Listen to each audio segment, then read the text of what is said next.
already know the drill. We back again with another episode of Buckle Up with the Boys. Don't forget to like, comment, and subscribe.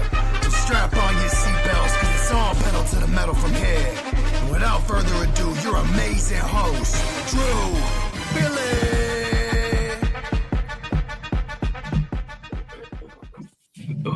Welcome back to another episode of Buckle Up with the Boys, here with your host DB and host Trevor Dinsmore. Trevor, how are you doing on this?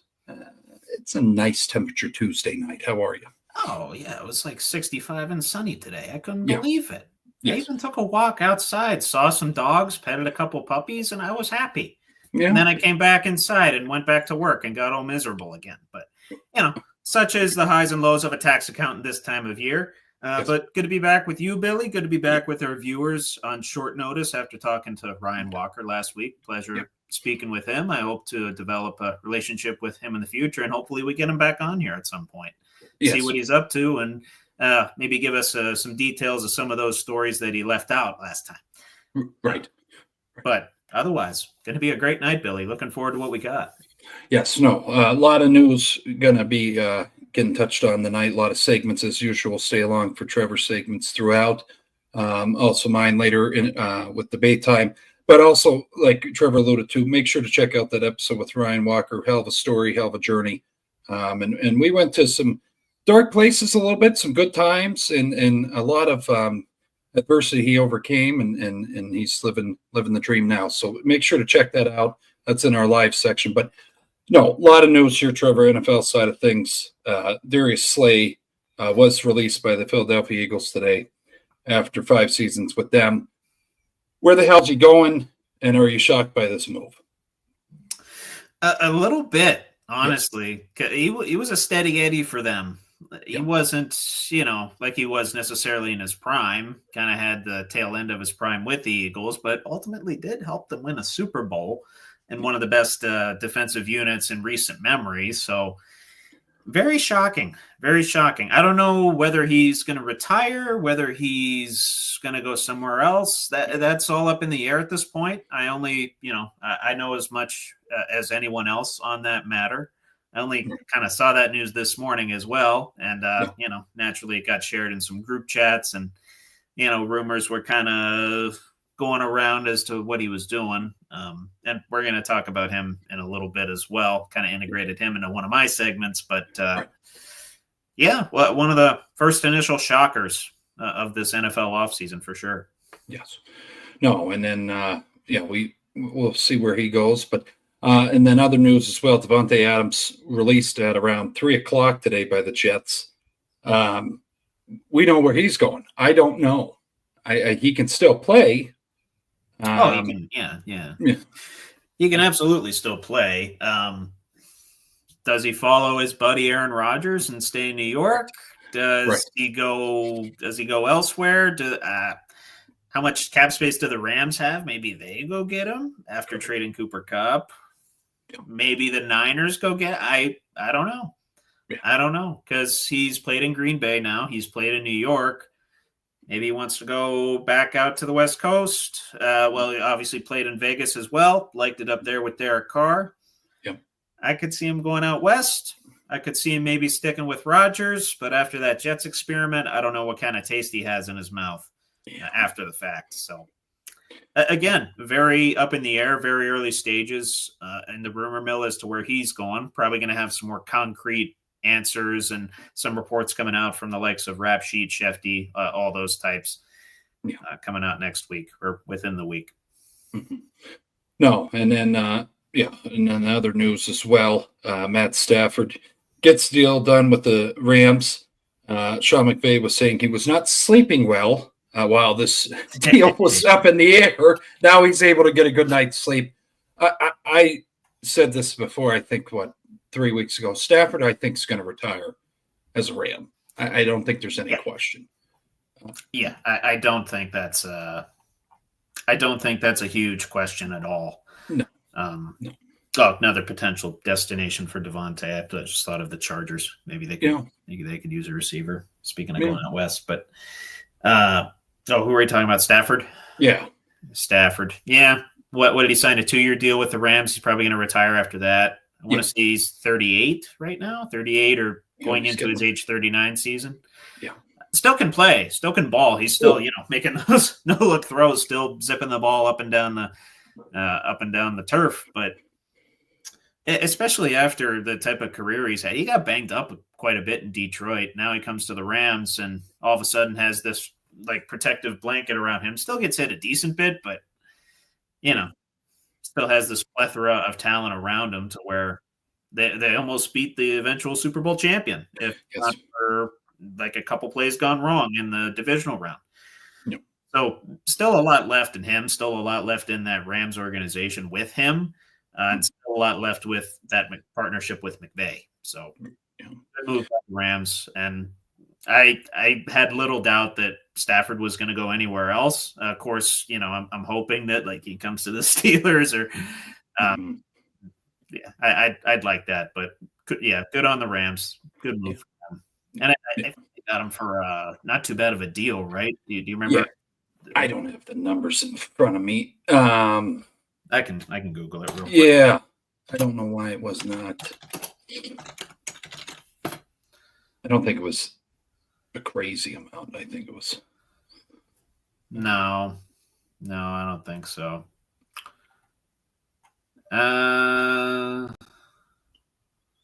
Yeah, it looks like his current deal comes up at the end of 26, but I believe they extended him like a couple years beyond that. I don't know if it's like, obviously the signing period's not here yet, so it's not official, but it's likely that it's just going to be a couple years.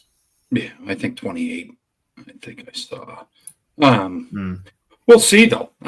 No, he's a Hall of Fame quarterback, and if anybody's watching out there doesn't think that, Jesus Christ, how banged up he got in Detroit, Trevor, and then he goes out and he gets a deserving Super Bowl chance with the Rams and wins it. I mean, it's a hell of a story. One of the toughest quarterbacks I've ever seen on the gridiron. But no, other news as well. We were talking about this guy all last summer. I see this, and I thought of our conversation all through the summer about Brandon Ayuk. Now he's potentially going to be getting traded with his teammate Deebo Samuel. What? I don't know. John Lynch doesn't give a shit. No, he's definitely very assertive, and he's much more than what the Dallas Cowboys are, selectively aggressive. He's just aggressive, all across the board, and he's not going to hesitate if a move is good for his organization and the future and the posterity of that organization. He's going to make that move. He already shopped Deebo Samuel to the Commanders for a 5th-round pick, which, decent trade there. You get a pick and you get a guy that I will admit is a little banged up past his prime.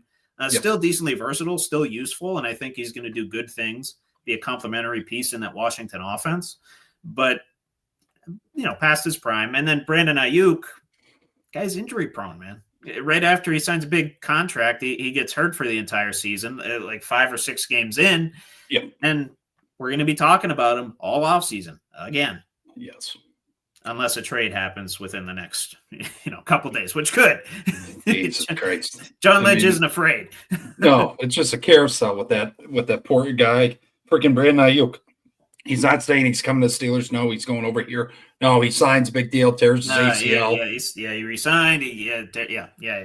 I mean, it's just whatever. And then another guy.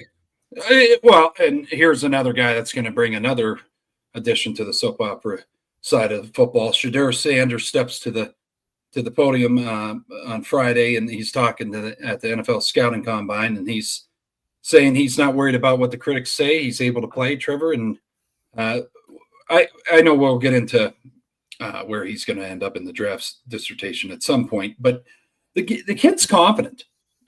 He got that from his dad. I'm not going to shy away from saying that.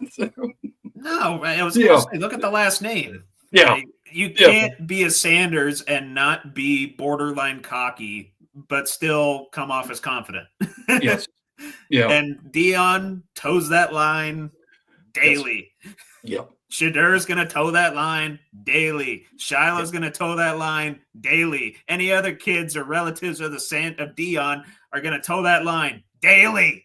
Right. And Shadeur's going to do that throughout his NFL career. He's a hell of a talent. Yep. in a lot of mock drafts might go in the top 10 for quarterback needy team. And rightfully so. The things that he did at Colorado, unprecedented for the program. Yes. No. And there's a quote that we got from it was, he says, you know who my dad is? They hated him too. So he's not worried about what the critics have to say. I guess we'll see what happens. It's going to be a soap opera. And then there's his teammate as well, Travis Hunter. He's now saying, Trevor, he wants to play both sides of the ball. And we talked about that. They're not going to have, but they might not have him do that just because of how much capital they're going to be putting into him on the side of his contract. Do you think they allow him to play? I remember we touched on this about 2 or 3 weeks ago. Sure. You think a team's going to allow him to play both sides? Yeah, I remember we touched on that on I think it was a what's more likely question. And I believe I said that he was going to be able to play both sides. At least you got to try him out at both sides, right? You got to see what's better fit for him. Yeah. So maybe try him on that for a season. Is he going to be able to sustain that through an entire career? Probably not. With the speed and the exhaustion that the game brings, you're not going to be able to do it for a 15, 16-year career that you might want to have. So maybe you test it out for the first couple of years, see what happens, and then you kind of go from there. You pick what you're good at. I mean, of course, you saw what they did with Dion back in the day. They keep bringing him up. And to quote a wise man, they hate me because they ain't me. Correct. And that's definitely the case with Travis Hunter and Shedeur Sanders. Yeah. No. But it's just coming from his mouth saying he wants to play both. It's like, okay, maybe you have to explore that. If he's willing to put in the work. If I'm the Giants or if I'm the Browns or whoever gets a hold of him, or hell, if I'm the Titans, if the Titans, trade back and Shedeur falls to them, or Travis falls to them, or if they just take Travis first overall, Heisman winner. Yep. Yeah, you got to try it. Yes. You got to try it. What do you got to lose? An extra, right. You're going to go 2-15 instead of 3-14? Right. What's the harm? Yeah. No, I agree. How are you doing, Adam? Good to have you in here. Pleasure. But no. And then more controversy. It seemed like a controversial week a little bit. But John Gruden, some people are unhappy about this. Some people are. He's reinstated in the Ring of Honor for the Tampa Bay Buccaneers. Waited for the shit to blow over, Trevor, then they reinstated him. He hell of a coach, just not good with emails. And that's yeah, you gotta why do you think the mafia is successful? They don't put anything in writing. Right. Right. It's all handshake deals, it's all trust, it's all word of mouth. Yeah. And I'm not saying that that's okay in the case of John Gruden to say the things that he put in emails, but if you say them, then it's just your word versus another person's. Whereas if it's emails, it's written. There's a trail. There's a paper trail, quote unquote. In this case, an electronic trail. Yeah. So, am I glad he got back into the Ring of Honor? Yes, he deserves it. Yep. One of the most impactful coaches in Tampa Bay history, won them their first Super Bowl against his former team, who didn't change philosophies at all, but still, one of the greatest teams of this century, the 2002 Buccaneers, or I should say, at least one of the greatest defensive units of all time. Yep. Definitely worthy of being in the Ring of Honor at the very least. So. Yes. Yeah. No. I saw that. I said, wow. He's kind of getting a better, and for the folks out there, what's wondering if you live under a rock, what's John Gruden doing nowadays? I think him going to Barstool and seeing him in that light, being comical, not an asshole, saying anti-Semitic shit, I think also helped his public image. I'm not going to lie. Correct. Correct. So, yeah, elevated his public image, and being associated with Barstool will, tend to do that for you because. Yes. Speaking on that for a second, if I may, a lot of people tried to take down Portnoy for being racist, sexist, all this stuff. And he's like, half of my executives are women and minorities. Like, right. Right. Like, he doesn't give a shit. If you're qualified, you're qualified. And people are starting to realize that more and more. Yeah. So, and John Gruden, he's pretty qualified to be on Barstool. I'll just say Yeah. that. I mean, he's a head case, but God damn it, I mean, God, it's a pleasure to watch. You need those head cases on. Oh, you have to. You need your big cats. You need your PFTs. You need John Gruden. Yeah, I never would have thought he'd join Barstool, but I'm happy he did. But no, other news as well. Penn State guy Abdul Carter saying it's important to him to go. It's important to him to go number one, Trevor, but it's not that big of a deal. He just wants to go to a team and live out his dream. I believe in some of his, and we'll get into the draft dissertation here shortly and see where he's going. But I don't see him not being a top 5 pick. No way. Okay. Yeah. No, I don't think there's any way he falls out of the top 3. Okay. Even in the wildest trade scenario, where maybe the Giants trade up and the Browns trade out. No, or the Titans trade out. Whatever might happen. He's too good to pass up. He's a prick. He's too good to pass. You see how valuable edge rushers are in the NFL nowadays. Your Myles Garrett's, your TJ Watts. Yep. I mean, come on. Abdul Carter has that potential. He has Micah Parsons' potential. Oh, yeah. I'm just saying, there's a reason he wore number 11 at Penn State. Right. Only like the best of the best wear number 11 at Penn State, and Abdul Carter's one of the best of the best of the best. Yes. No. And if you live under a rock, look up his game footage and you'll see what me and Trevor are talking about in regards to him. Cheat code. Yeah. Cheat code. Even in the video game, he's doing the same shit I saw him do on the video game, and I'm like, okay. I literally run tight end sets to his side just to try and chip him. He still gets through him, and I'm on the ground in less than 2 seconds. Yeah. No, it's does that in real life, does that in the video. It's not fair. It's not. I don't like it. But I love him. Him. So. Yeah. No, he's holding true to the Penn State defense linebacker core they have, and there's a lot of them. He just joins that fraternity. But no, a lot of news here too with Jamar Chase's contract. Trevor, he's looking to make upwards of $40 million per season. Is that even going to be a deal that's going to happen? Are we going to see? What does Justin Jefferson make? I think we're around 30 for him, if I'm not mistaken. Give me a second. I'm going to open up his spot track real quick. So he's got 4 for 140. Okay. Let me do the math on that real quick. Just because I can't, outside of work, I can't do it in my head. Yeah, no. It has to be around 35, if not. 35. Okay. I mean, I've said it before. You got to highball yourself, right? Right. It's what we talked about James Cook was doing a couple weeks ago. Yes. You got to highball yourself. And if he asks for 40 and makes 36, he's still the highest paid receiver in the NFL on an annual salary basis. Yeah. Who cares? Yeah.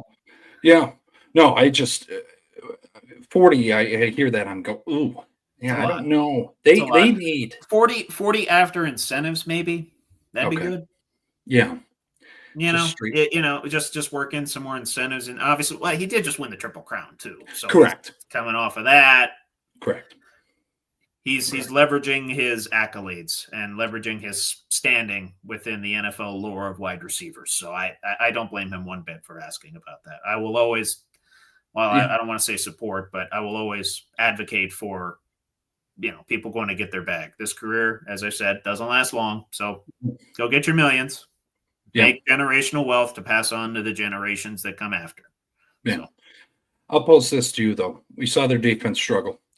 The viewers had, if you watch football, you can blame the coach. Would you rather, though, let's say he takes 30, be able to have some money around to strengthen that defense and win a championship, or do you think he's just focused on getting his bag? He's going to be like Jefferson. He's going to go get his bag. Okay. Which I agree. He should. Yeah. He should. Oh, yeah. I mean, I will say in regards to restructuring contracts with the Bengals, Burrow's already declared that he's willing to do that. Okay. So that kind of changes. That's a game changer. So that changes the conversation with Chase then as well. Like, Yes. okay, this guy's already restructuring. Maybe some of that money can come this way. Right. Okay. Even though a lot of it's got to go to the defensive side of the ball as right. well. Yes. Right. Because you don't want Hendrickson leaving. And he's up for contract. Is he a free agent this year? I think they would have to discuss his deal here. Yeah. I believe his contract's up. If I'm not mistaken. Let's see. I believe you are correct. So he's a free agent after this upcoming year. Oh, after. Okay. So we got. After this upcoming year. He has a $19 million cap hit. Jesus. Okay. After this year, this is his age 31 season as well. So something to take into consideration. Might be his last contract after this one expires, wherever he goes. Because, I mean, you put up defensive player of the year type numbers, you're going to get noticed. Oh, you're going to get noticed by the free agent market. As long as, barring injury or anything catastrophic, if he becomes an unrestricted free agent and the Bengals don't pick him up, somebody's going to pick him up. Oh, yeah. Without a doubt. Yeah. I'd like the black and gold too, but he seemed like a nice guy, man. He was on McAfee during the Super Bowl, and I was like, this guy's just a down to earth guy, Catholic dude, just likes to fish and hunt and play ball. I mean, fuck, that's the kind of guy. But swinging over to a guy I'm not a fan of, Trevor, and we'll see where he ends up. Myles Garrett, he's still digging his cleats in, and he is not. The Browns are not wanting to trade the pass rusher, so we're going to have to follow and see what the hell happens with Myles Garrett. I think people thought the Browns were going to be open, but they're not. They're not open to trading him. I don't blame them. Yeah, I don't. I mean, they let go of Baker Mayfield. Great, right. You saw how that worked out. Yeah. Like they got one side of the ball nailed down.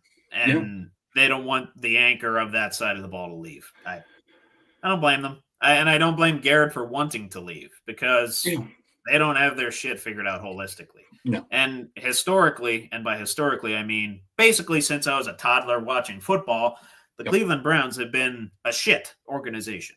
Yes. Mismanaging talent, mismanaging front office people, coaching personnel. Any which way you can think to fuck up a professional football team, the Cleveland Browns have probably done it. Yes. Signing a guy that's obsessed with, happy endings. They did that too. Releasing a generational, what turns out to be somewhat of a generational quarterback in Baker Mayfield, who's now won a couple division titles with a different team. Mm-hmm. So it's a long, long history of mismanagement, and this is something that they're actually getting right. Yeah, Josh Gordon. People forget. That's a whole nother. He couldn't get off the grass. Yeah, could not stay off the weeds. And nowadays he'd be okay. Ricky Williams even. Oh yeah, but in many ways a catalyst for maybe how the policy is today. Correct. But no, we'll see where Myles Garrett ends up here. I was just going to say though, I understand they don't want to lose their anchor, but the draft capital they could potentially get from trading him would be fucking insane. Astronomical, yes. But I guess when have the Cleveland Browns drafted well? That's the other portion. I mean, it's a crock of shit. I mean, they drafted Myles Garrett, but it's just shit every time. And I think fans out there will appreciate this. The Steelers usually know they can't get last in the division because we got the fucking Browns. That's how terrible they are, Trevor. Correct. That's kind of how we run things. Yeah, but no, that's all I had for news. I'll be back later with debate time. Adam, good to see you. But we'll switch over to Trevor's news and segments, and we'll go from there. Yes, sir. We're going to jump right into my draft dissertation. And I promised our viewers that I was going to make this a little bit more interactive. So I think I've done that. I'm going to do this draft dissertation mock draft style. Now, I'm not obviously going to go, rounds 1 through 7. That'd be way, way too much. Right. I'm going to go round 1. Okay. Just round 1. And we're going to see what happens. we're starting this week with offensive linemen. This is an offensive lineman heavy draft, so be prepared. And in order to do this proper, I have to get into character. So give me 1 second. Okay.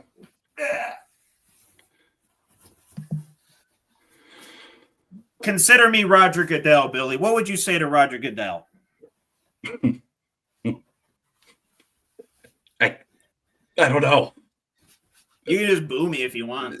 No, I can't because it's not actually. Yeah, Rod, just make the right decisions. That's all. I'll say that. Just make the right decisions, Raj. You fuck. God damn it. So we're not going to go picks 1 through 32. Obviously, it's going to be a little staggered. It's going to be a little,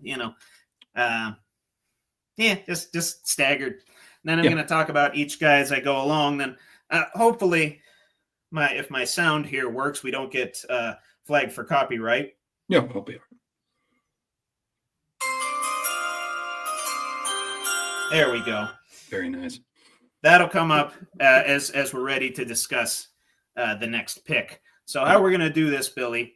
Yeah. I'm just going to start with the first offensive lineman taken in the first round here. Okay. And then we'll talk about him. And then I'll talk about him a little bit. Then I will throw it to you to say, is this guy going to be a bust? Is this guy going to be a stud? Is this guy going to be multiple-time Pro Bowler, All-Pro, Hall of Famer, below-average starter, backup, whatever. Right. And I'll just kind of leave that to you and to the people. So, I am getting word. I think the pick is in. Okay. Yes. With the 4th pick in the 2025 NFL Draft, the New England Patriots will select Will Campbell, offensive tackle for LSU. Okay. And to speak on him a little bit, guy's an absolute stud. Got a combine grade of 91 and got a prospect grade of 6.44, which means he's probably going to be a starter in a couple of years. Ran a 4.9840. Ran a 4.9840 at 6'6", 320 pounds. Jesus. 6'6", 320 pounds this man is. And, of course, he played in the SEC, the Southeastern Conference, with the LSU Tigers. Very good knee bend, hands at the ready, and above average scramble agility, which is going to help the Patriots and Drake May. Mm-hmm. And his scramble ability, he gets outside of the pocket. Will Campbell's still able to protect him a little bit. And this is straight from NFL.com. Finishes blocks with a high level of aggression. Mm. I don't know about you, but I like aggression when it comes to offensive linemen. Yes. Especially with 6'6", 320-pound studs, right? Yep. Now, where this guy does fall short a little bit, pad level and hand placement sometimes can get out-leveraged, and speed to power rushers can kind of jerk him around a little bit. He's got short limbs as well. But his film is very good. His film is very good while at LSU. And comparison to him in the NFL is Taylor Decker of the Detroit Lions. Yes. And if you're getting compared to a Lions offensive lineman right now, yep, I think you're doing pretty good for yourself. So where do you see Mr. Will Campbell stacking up? Oh, I think a day one starter. Day one starter? I like Yep. it. I'm with you. You get compared to Decker. Again, if you guys haven't watched Jahmyr Gibbs, the holes that he's able to help and set up Trevor, even dishing out on screenplays or what have you on sweeps. Yeah. If you're compared to him, I'm taking you first. Yeah. All day. Excellent. Yeah. Cool. Yeah. I dig it, my friend. I dig it. I am getting word that the New York Jets at number 7 are now on the clock. Right. And they have actually made their selection. Oh.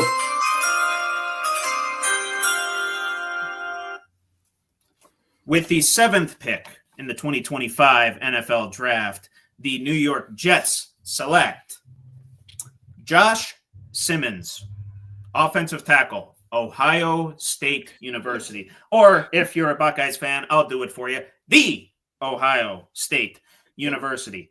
Now, unfortunately, he had a season-ending knee injury, wasn't able to compete in the combine. But again, another guy who faced top-level competition at the Big Ten, 6'5", 310, got a 6.34 plus starter prospect grade. so pretty good.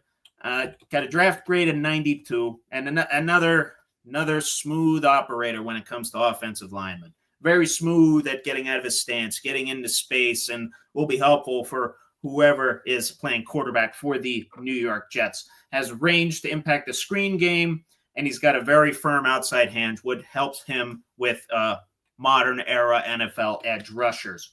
Where he does fall a little bit short, upper body strength's kind of average, relies a lot on footwork and hand fighting more so than pure strength. And, of course, had the season-ending knee injury in October of this past year during Ohio State's national championship run. He is getting comparisons to DJ Humphries of the Kansas City Chiefs, though.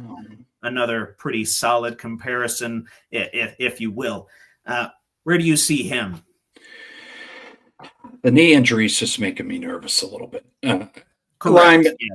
Wasn't a super long-term thing. I don't believe it required surgery, and obviously wasn't ACL or MCL or anything like that. I think it was just a knee injury. Right. But still. Yeah. No. Day one starter. Also for the viewers out there, if you see a lineman that doesn't have a brace, that's an anomaly. They all have braces, Trevor. Correct. So it's all right. But day one starter, I'd say. If he's compared to Humphrey, that guy's been a fucking anchor for that offensive line for years. So, yeah. Absolutely. Maybe not day one, but I think he'll eventually, he's going to match his draft grade or his prospect grade, which he'll be a plus starter at some point. Yeah. It'll take him some time to integrate and get back into, I should say, get to an NFL workload in camp and in practice, even with nursing the knee injury. Yeah. So it'll take him some time, but he will get there. He'll develop. Yeah. He'll develop pretty well. And he's on the same line as Elijah Vera Tucker, so that'll help. Correct. Yeah. Yes. Well, good shit. And now, okay.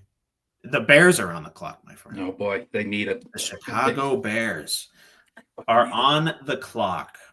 Get it in there, Raj. Pick is in. Oh, boy.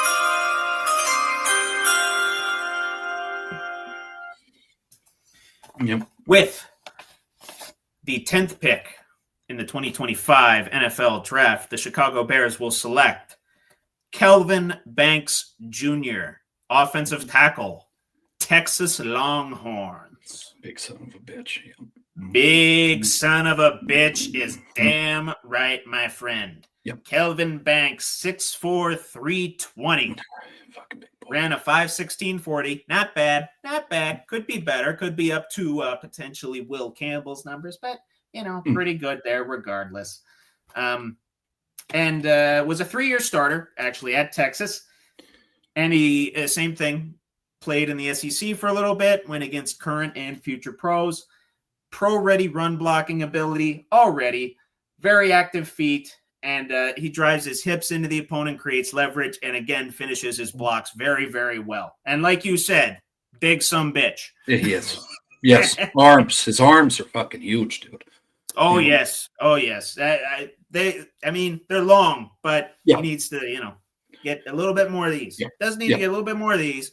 That's kind of where he's lacking right now. Pure strength. He has to create the leverage in order to drive guys back. Anybody does, but him a little bit more so than some others. And just as well, his hand placement needs some work. He's susceptible to some holding penalties against higher quality opponents, as will be the case in the NFL. Yeah. But regardless, this guy's getting comparisons to one Christian Darrisaw of the Vikings. Okay. Decent comparisons there. I believe he's been with the Vikings for a few years now. Done pretty well for himself. Yeah. No. So, wait a second. Oh God, the Cowboys are on the clock. So get through this. Oh yeah, no, I'd say he's good. He's going to be a starter at some point, Trevor. I think working up, getting meat on his bones, I think is going to help him. I don't know if he starts right away, but they need help. Amen to that. Amen to that. And they need a versatile tackle. They need a guy that can defend in the pass and the run game. Yeah. Kelvin's a little bit more developed in the run game. But, you got a mobile quarterback back there. We saw what the Steelers did with that, with Justin Fields. And hell, we saw what the 4 AFC and NFC championship contenders did. So, you get a good run blocker back there with him. Yes. Could turn some garbage into gold in Chicago. Yep. But yeah, this guy, he might have the highest ceiling of anybody in the offensive tackle spot in this year's draft. Yep. So pure talent has to develop for, kind of the intangible skills and some of the physical skills and things of that nature, but definitely a pure talent. And I think he'll develop into, a day one starter. Probably about midway through the season, he'll be pretty steady. He'll be pretty solid. Yeah. No, I agree. I like it. So as I said, Cowboys are on the clock, and their pick is in. Oh boy.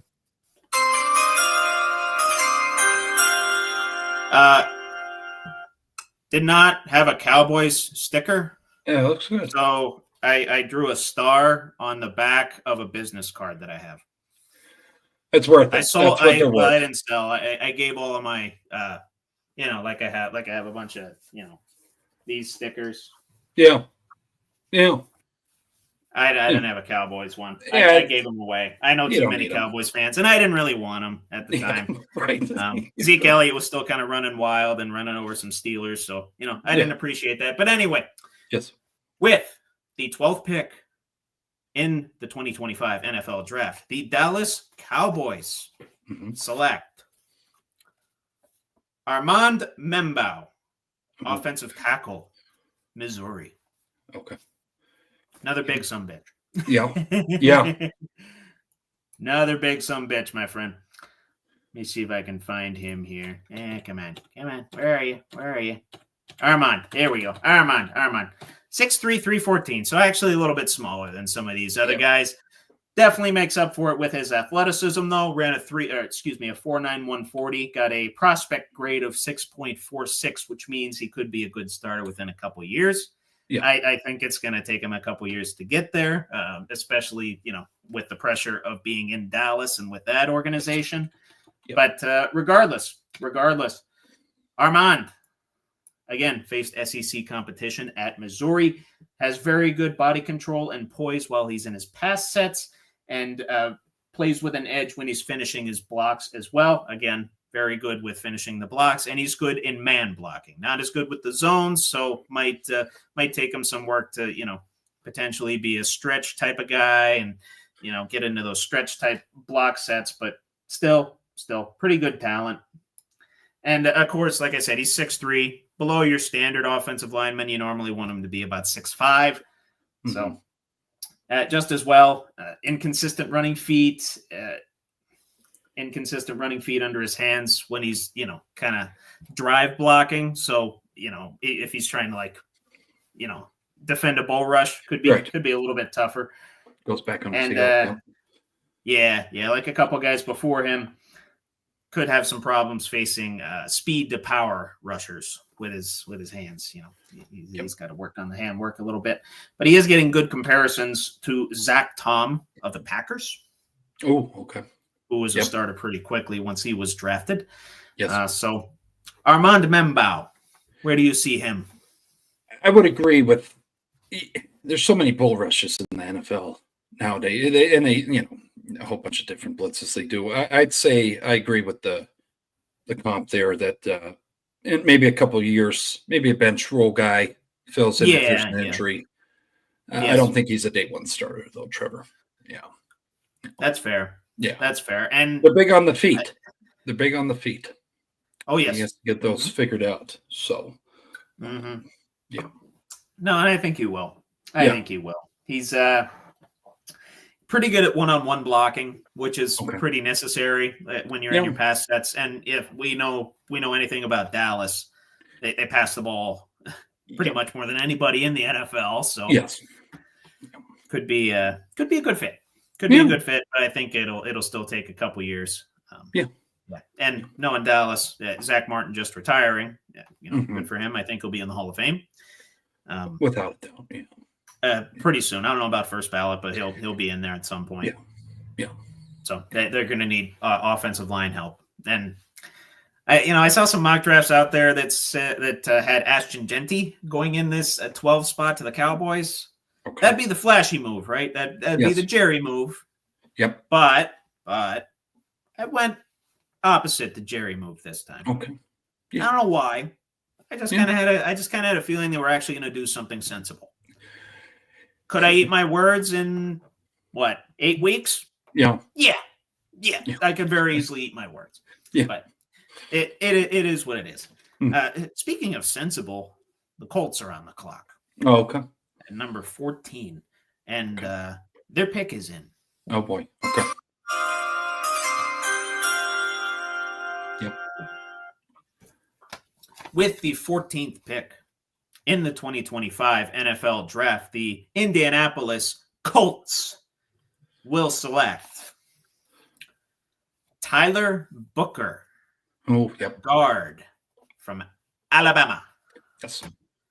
Yep. Are you familiar with him, Billy?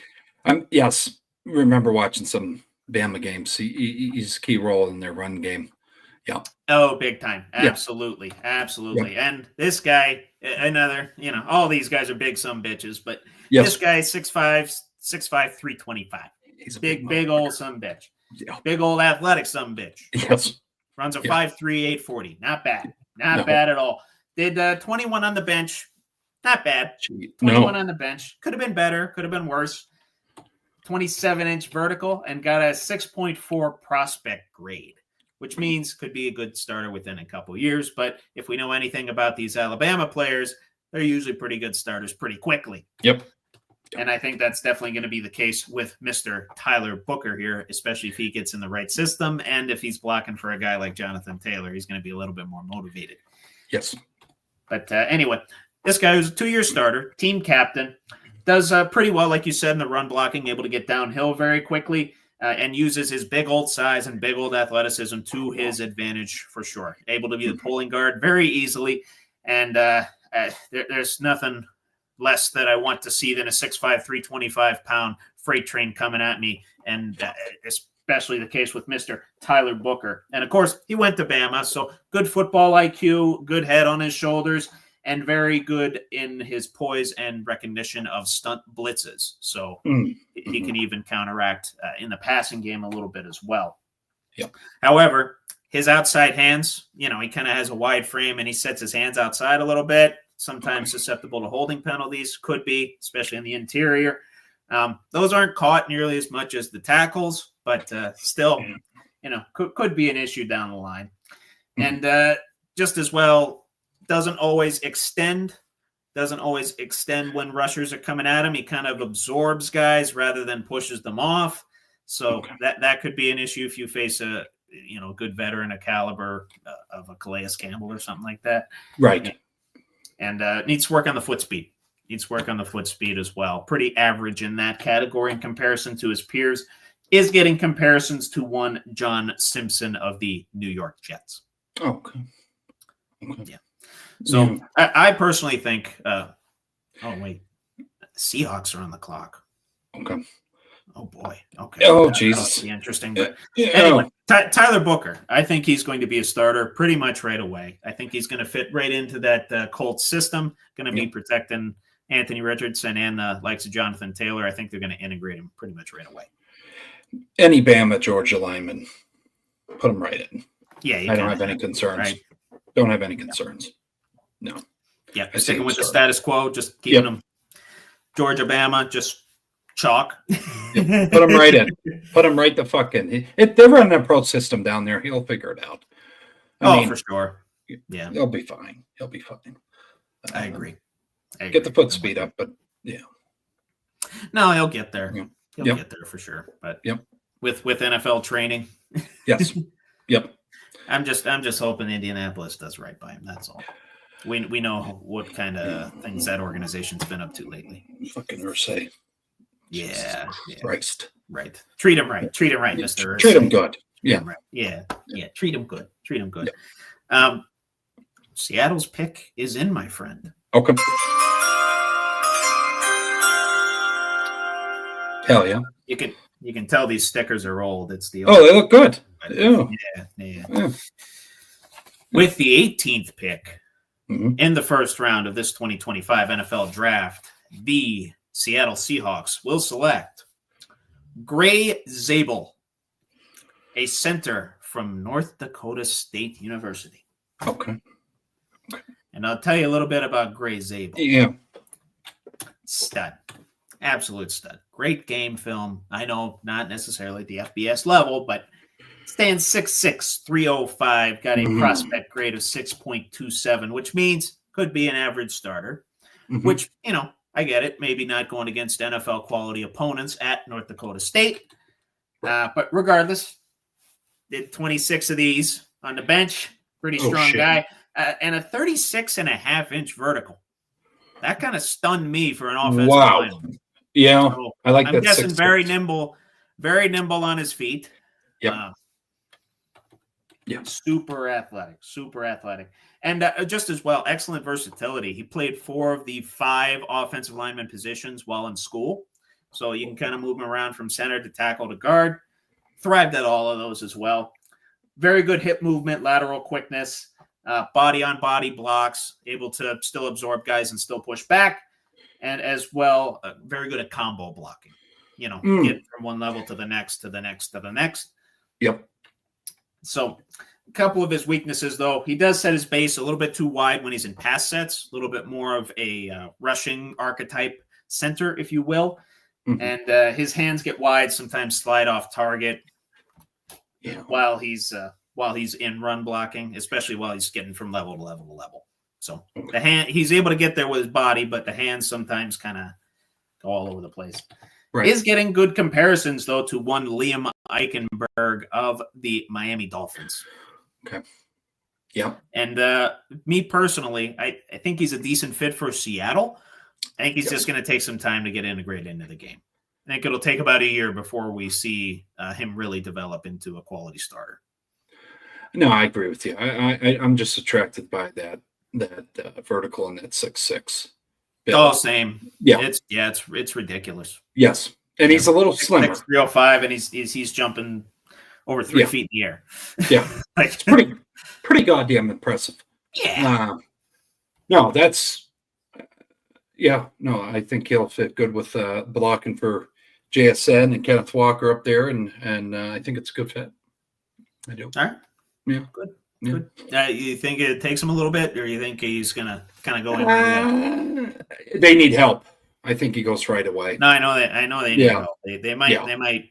I heard they might go and get a receiver at this spot too. It's Geno's. I think it's his last year on his contract. Okay. So they might go that route as well. Somebody. Yeah. Okay. Yeah. No, they need fucking help on that line though. Jesus. No, they do. Yeah, they absolutely do. Yeah.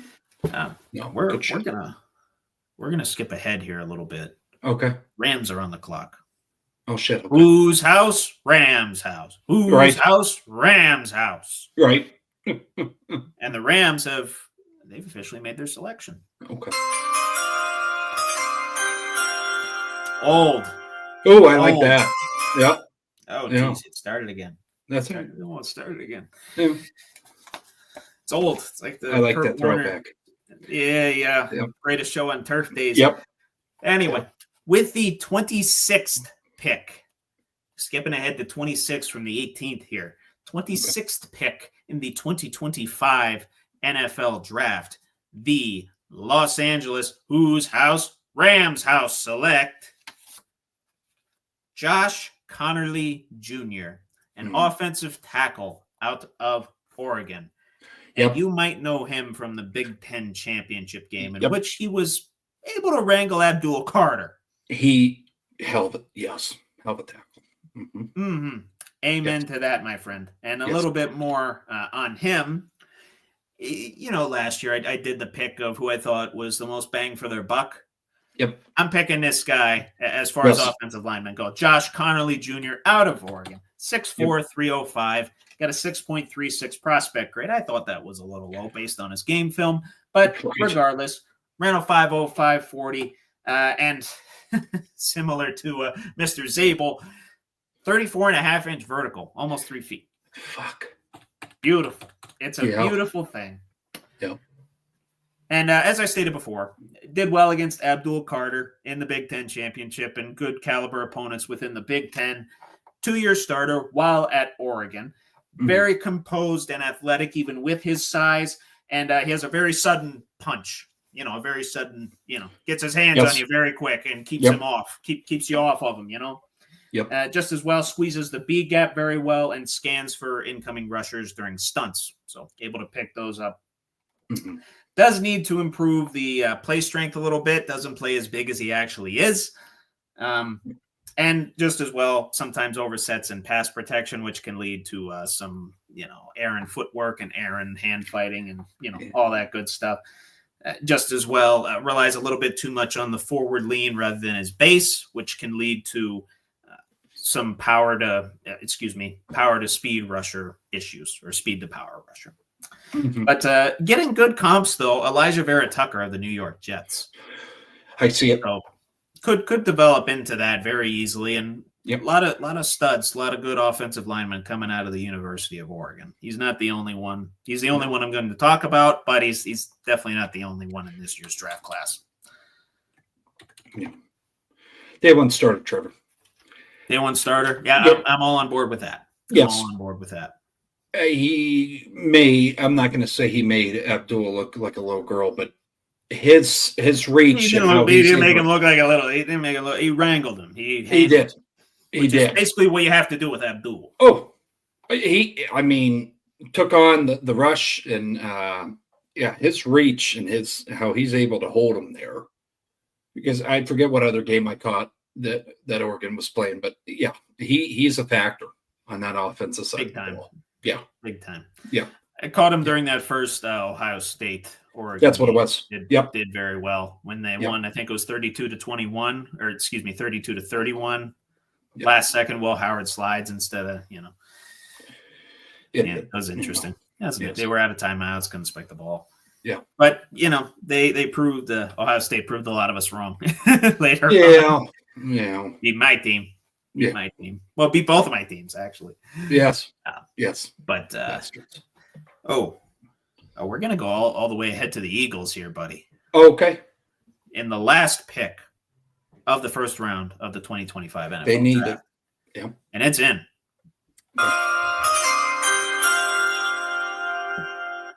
Make sure I got the pause right this time. There we go. With the 32nd pick of this first round of the 2025 NFL Draft, the Philadelphia Eagles will select Donovan Jackson, a guard out of Ohio State. Yep. Excuse me, the Ohio State University. Yes. Yep. You familiar with his work as well, my friend? He's a factor. I don't know his measurables, but he's a big son of a bitch too. I mean, they're all big sons of bitches, but yes. Yeah. But of course, Donovan Jackson going against the highest level of competition in the Big Ten, going against not directly guarding Abdul, but facing guys like Duran and Denied Dennis Sutton, those types of guys. Yep. Goes 6'4", 320. Yep. Big. Got a 6'4" prospect grade, which means could be a good start within a couple years. Unfortunately, did fall a victim to I think it was an injury. Or no, I was thinking of another guy before him. But regardless, was not able to compete within the combine. Doesn't have any combine measurables, but still is seen as a prototypical guard in this league. And thick chest, broad hips, probably wears a size like 60 or something. I don't know. He's like Otis of WWE. Big waist and big hands. Yes. Uses his core and his lower body to push guys back. Yep. Very, very difficult to deal with. And sustains his blocks as well. Hits guys and sticks guys. Once this guy hits you, you stick with him. Yep. But where he does struggle a little bit is agility and recovery. Once he gets off of blocks, it's tough for him to find a new assignment. Yep. And then sometimes white hands. Again, white hands can, lead to holding calls and not necessarily a good situation there. And sometimes hurries to his second block before his first assignment's done. So that's not necessarily a good thing. Not too big of an issue, but it was noticeable in his film. Getting comparisons to Wyatt Teller of the Browns. Okay. Yeah. So another potential good fit, especially with the Philadelphia Eagles. And as long as the tush push is still legal, Donovan Jackson's going to find his place. And this is, I think, is a very good pick for the Eagles. I know it's not the flashy pick, Trevor, but they have an aging line that we do need to start thinking about youth here. And I think this is the year to start it. And he's a good centerpiece. So, yeah. I've seen them go tackle or guard here. Yep. That's primarily what I've seen. I've seen them go with not a lot of mock drafts I've seen have them going with a skill position. Right. Yeah. It makes sense. You already got you got Hurts, you got Saquon. Saquon needs a line if you want to have the season yet. You know what I mean? So, yeah. No, this guy's a day one starter. Or he'll be battling it out with some, maybe light a fire under a vet's ass. I think it's good. I was going to say he'll light a fire under a vet's ass, and if a vet gets hurt somehow, he can fill in and do serviceable. He can be serviceable for his first year. Yep. So. Yep. All in on that. Yep. Yeah. Great. Good shit. Yeah. Good shit, my friend. And just a couple other guys I wanted to bring up so you can keep your eye on them. Yep. Let me see here. See if I missed anybody within the top there. Nope. Cameron Williams out of Texas. Goes 6'5", 335, graded as an average starter in the league. A 3-year starter out of Texas. Another big athletic sumbitch who's good in the run game and pretty well timed on his combo blocks, can get from level to level to level. Anthony Belton is another one, and I know I witnessed him in action against Notre Dame a couple times. Yep. Very athletic. 6'6", 336. Oh. Shit. Graded to be an average starter. Oh yeah, big. He's tall. Big wide frame, but still has a good pad level, gets good leverage on guys. Doesn't really correct when he overblocks somebody, doesn't recover very well, so has to work on that. But Williams getting comparisons to Marcus Cannon of the Pats, and Anthony Belton getting comparisons to Matt Goncalves of the Colts. Okay. Yeah. And then one guy I wanted to give a nice little shout out to, only ranked 12th at his position, offensive tackle, Carson Vinson of Alabama A&M. Okay.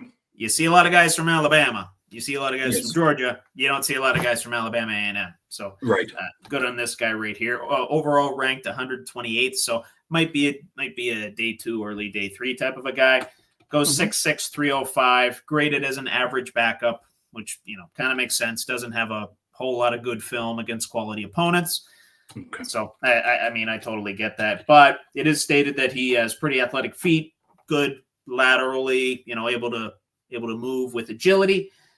Does get a little impatient and oversets on his run blocks and his pass fits, but also getting comparisons to one Liam Eichenberg is Carson Vinson, a less polished Liam Eichenberg, if you will.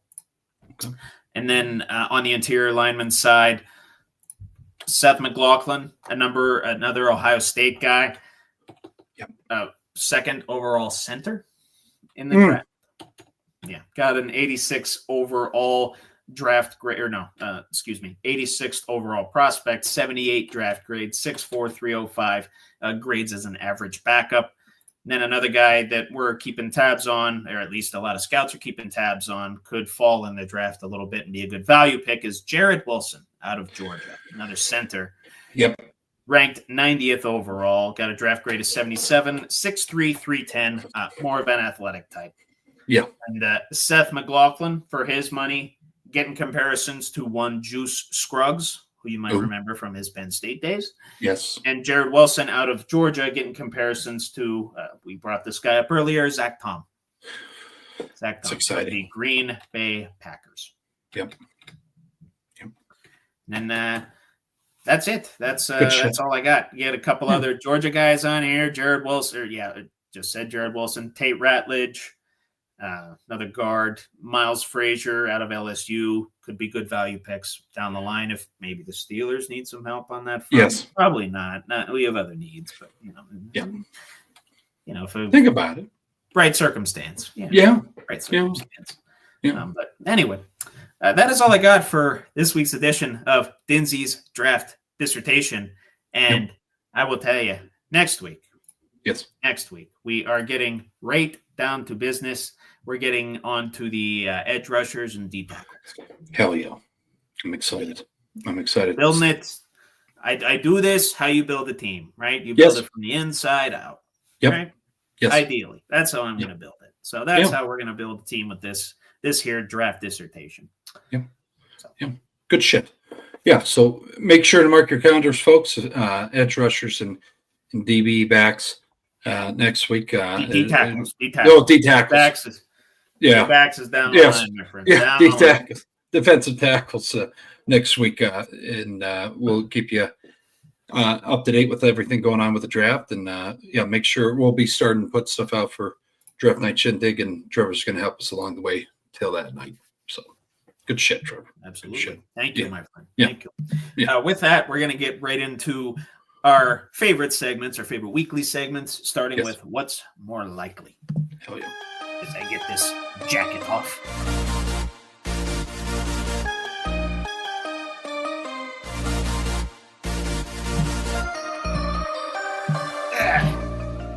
Oh, you're good. I'm gonna do it like Penta did in his debut. You remember he fucking spiked. Right. Good shit. No. Anyway. Another edition of What's More Likely with Trevor Dinsmore. Thank you, my good man. Yeah. Yes. A man we talked about earlier in this program, led off the program with him, actually. One Darius Slay. Yep. Few rumors for his landing spots out there as we speak. Most likely Darius Slay landing spot. Bengals, Commanders, Lions, or does he retire? Oh, I like the Lions. Be a good fit with the Lions. Yes. I'm going to have to go Bengals, too. See him as a Bengal. I'm going to go Bengal. Mm-hmm. I like it. Out of conference, Yep. I could see. Out of division. They need help with their secondary. And he's a fiery guy. They need help at all levels. Yes. I think I could see him as a Bengal next season. Not excited about that, but I'll say that. Yeah. I got you. Mm-hmm. What would be entertaining is if he goes to the Commanders. He goes to play with Jane Daniels and the boys, that young roster that they have, and stays in division. I mean, that's a busy offseason. Debo, you're coming off the high of your stellar draft with Jaden, and then you get Debo, and then hey, fuck it, hey, we're gonna get another. Let's go get Slay. Yeah. Why not? That front office compared to that jackass they had in there, Trevor. Wow, if they pull that off, that'd be amazing. Good. It would. It'd be amazing. So I'm gonna say the Commanders just for the entertainment and shock value of it. I think that'd be cool. Yeah. I agree. Excellent. Good shit. Yeah. Speaking of, I just got done with the draft dissertation. Yeah.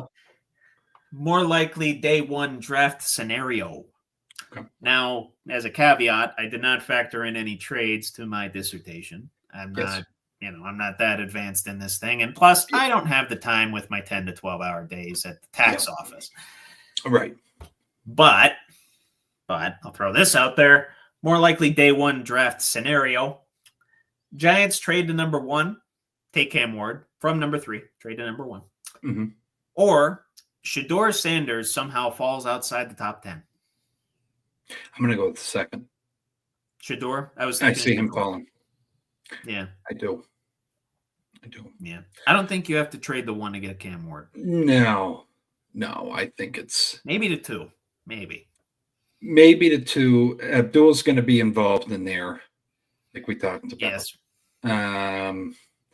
Travis, and then I personally, I think Cam Ward's the most pro-ready.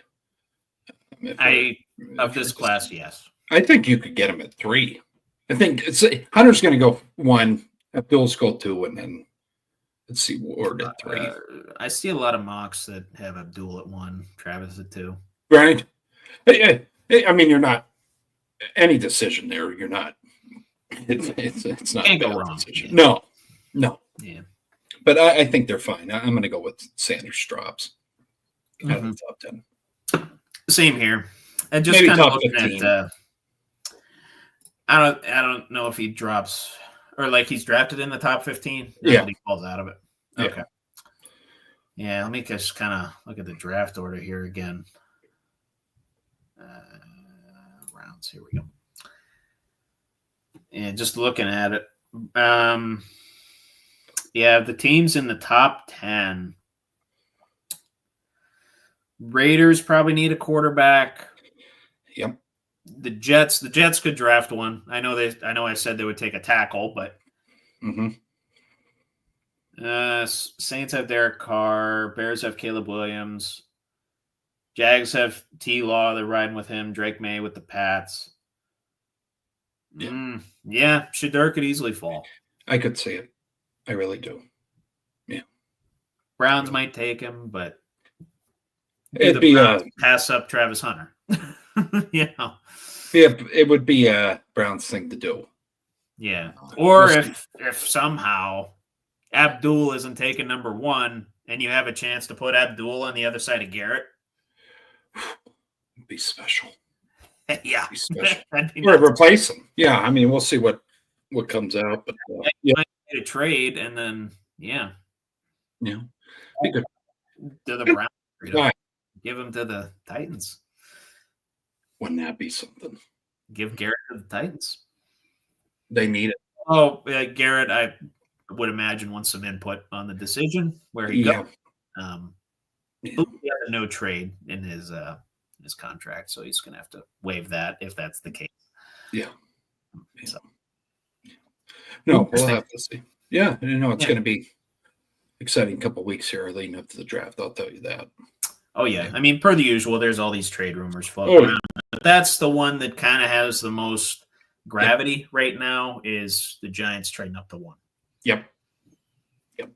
Get a quarterback, which, again, I don't think they have to do. But, yeah, imagine if the Titans take Cam Ward, though. Kind of shock us a little bit. I mean, what a fucking carousel that organization's been. Malik Willis, then you get Levis, then... Could be Cam Ward next. Yeah, it could be Cam Ward. We'll see. Jesus Christ. It's a hell of a vote of confidence for the one who eats his coffee with or drinks his coffee with mayonnaise. What a decline. Allegedly. Yeah. Disaster. Yeah. No, it's good amazing. shit. Those Hellman's commercials, how much he made off of those for being a mediocre quarterback. That was phenomenal. Yeah. Oh, he probably said again that. Yeah. Whoever his publicist is, we gotta they're probably expensive, but they're probably worth it, Yes. Yeah. No, good shit. Mm-hmm. Yeah. For sure, my friend. For sure. Yeah. A little bit of a fun one here. Yep. More likely to be the higher total. Okay. Tyreek Hill's birthed children in 2025, or the first digit of Sam Darnold's annual salary in his new contract. Might be looking at 4 there. Might be looking at a 4. I think Tyreek gets it snipped.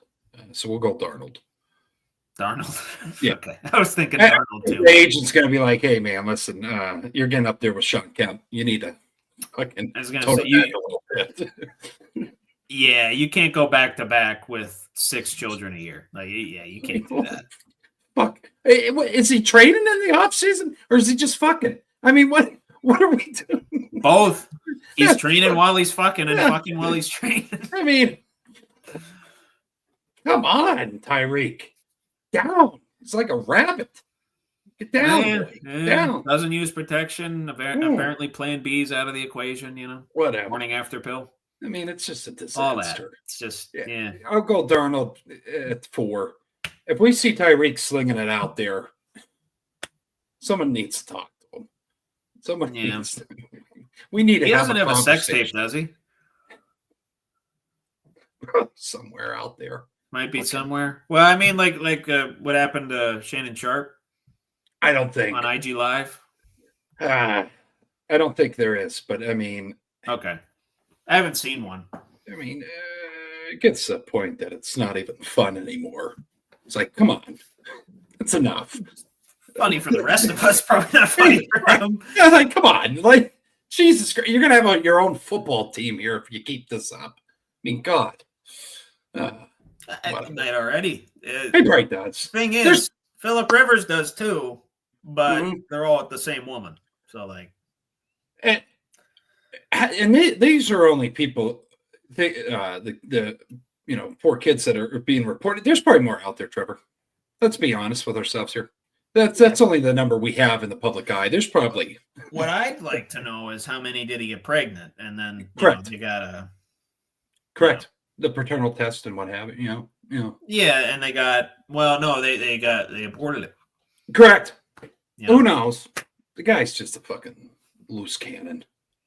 Whatever. A little bit. Gets arrested for the game. Fucking 6 kids.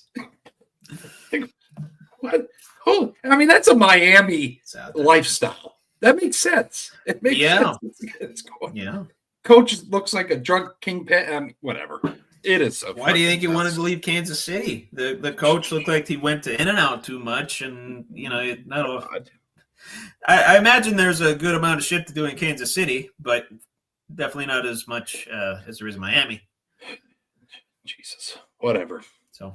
Godspeed. Godspeed, Tyreek Hill. And good for Sam Darnold. He should have a $40 million salary. I'm up for that. I agree. Yeah. So, some prospect free agent news regarding our Pittsburgh Steelers, the team that's on your cap currently. Yes. More likely former Jet to become a Pittsburgh Steeler via free agency. Devontae Adams. Yep. Or DJ Reed. DJ Reed's a corner, by the way. Tomlin loves his defensive backs. That's what I mean. Yeah. We could use depth back there. I was really attracted to the slate. When I saw that break, I'm like, ooh, be sexy. Same here, but I don't think it's too high. Cross-state rival, and we're looking for somebody a little bit younger, perhaps. Yeah. I'll go DJ Reed.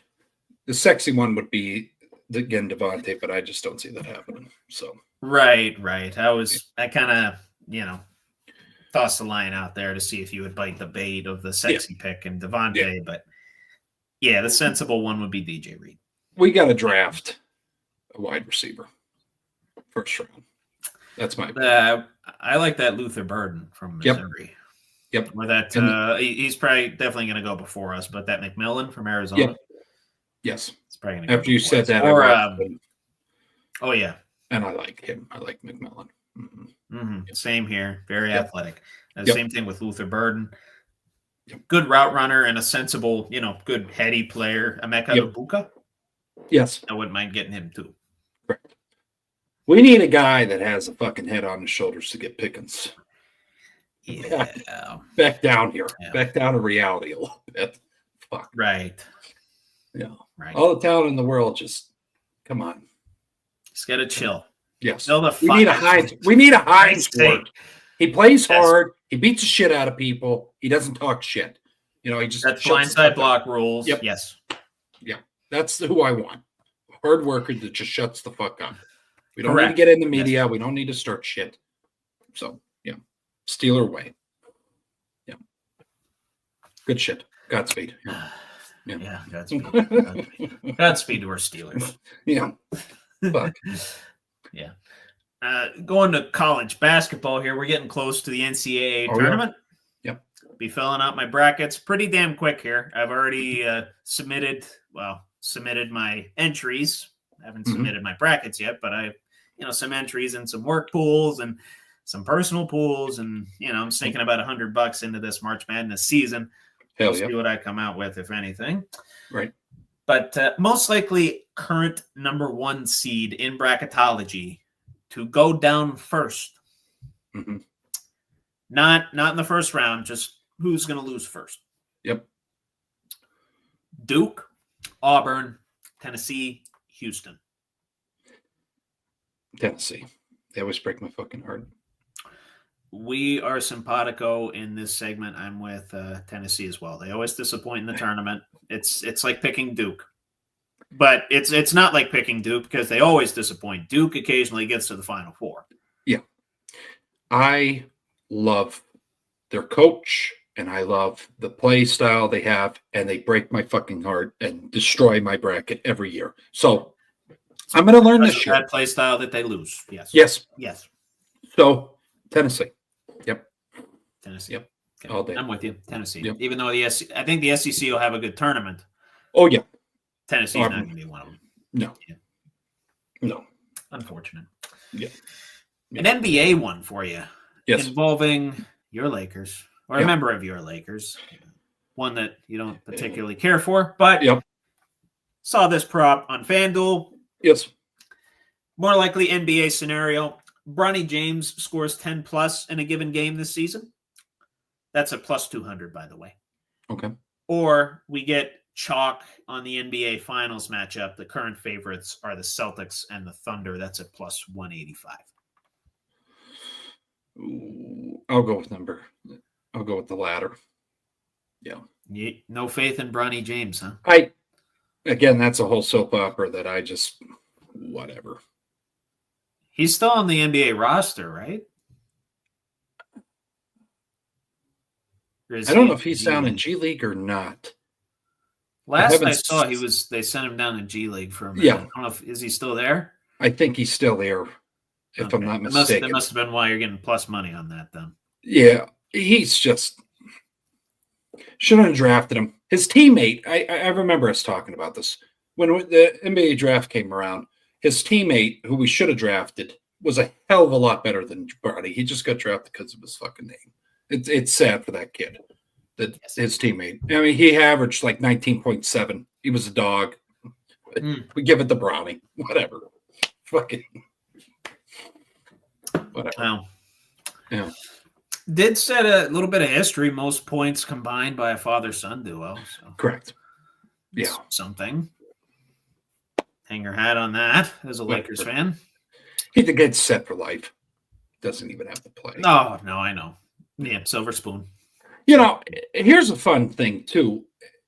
Yes, he was drafted, and we'll see if he works out. But, you know, it's just funny how LeBron and Jordan's kids, up to this point, Trevor, haven't worked out. I just thought about that the other day now that you posed that question. You know what I mean? Yeah. It's just so good, but it's like, why the fuck would you even want to? You're set. Right. You're good. Right. Well, it's the age-old adage, talent generation. Yeah. No, it did. So I think, but yeah. If there's anything we got to worry about, it's in 20 years, Bronny James's kid taking over the NBA, you know? When we're in our late 40s. Bronny James's kid is going to be taking over. Yeah. Now, if he was the same size, because I think he got, and that's no offense to LeBron's wife, but I think he got more of his mom's height. If we were talking about 6'7" Bronny here, I could see him making more waves. But he's only I think 6'2", 6'3". So I mean, he's as tall as Curry. Yeah. Yeah. So it is what it is. But yeah, no, I'll go with the latter. Bronny's not getting 10 points. I'm with you. Especially, I didn't think about the fact that he was in the G League. Yeah. When I was. They might call him up, but you know. They might, for publicity's sake. Yeah. Well, LeBron runs get a father-son. Right. Yeah. Get a father-son to play in a playoff game. Yeah. All the cameras out there. Why not?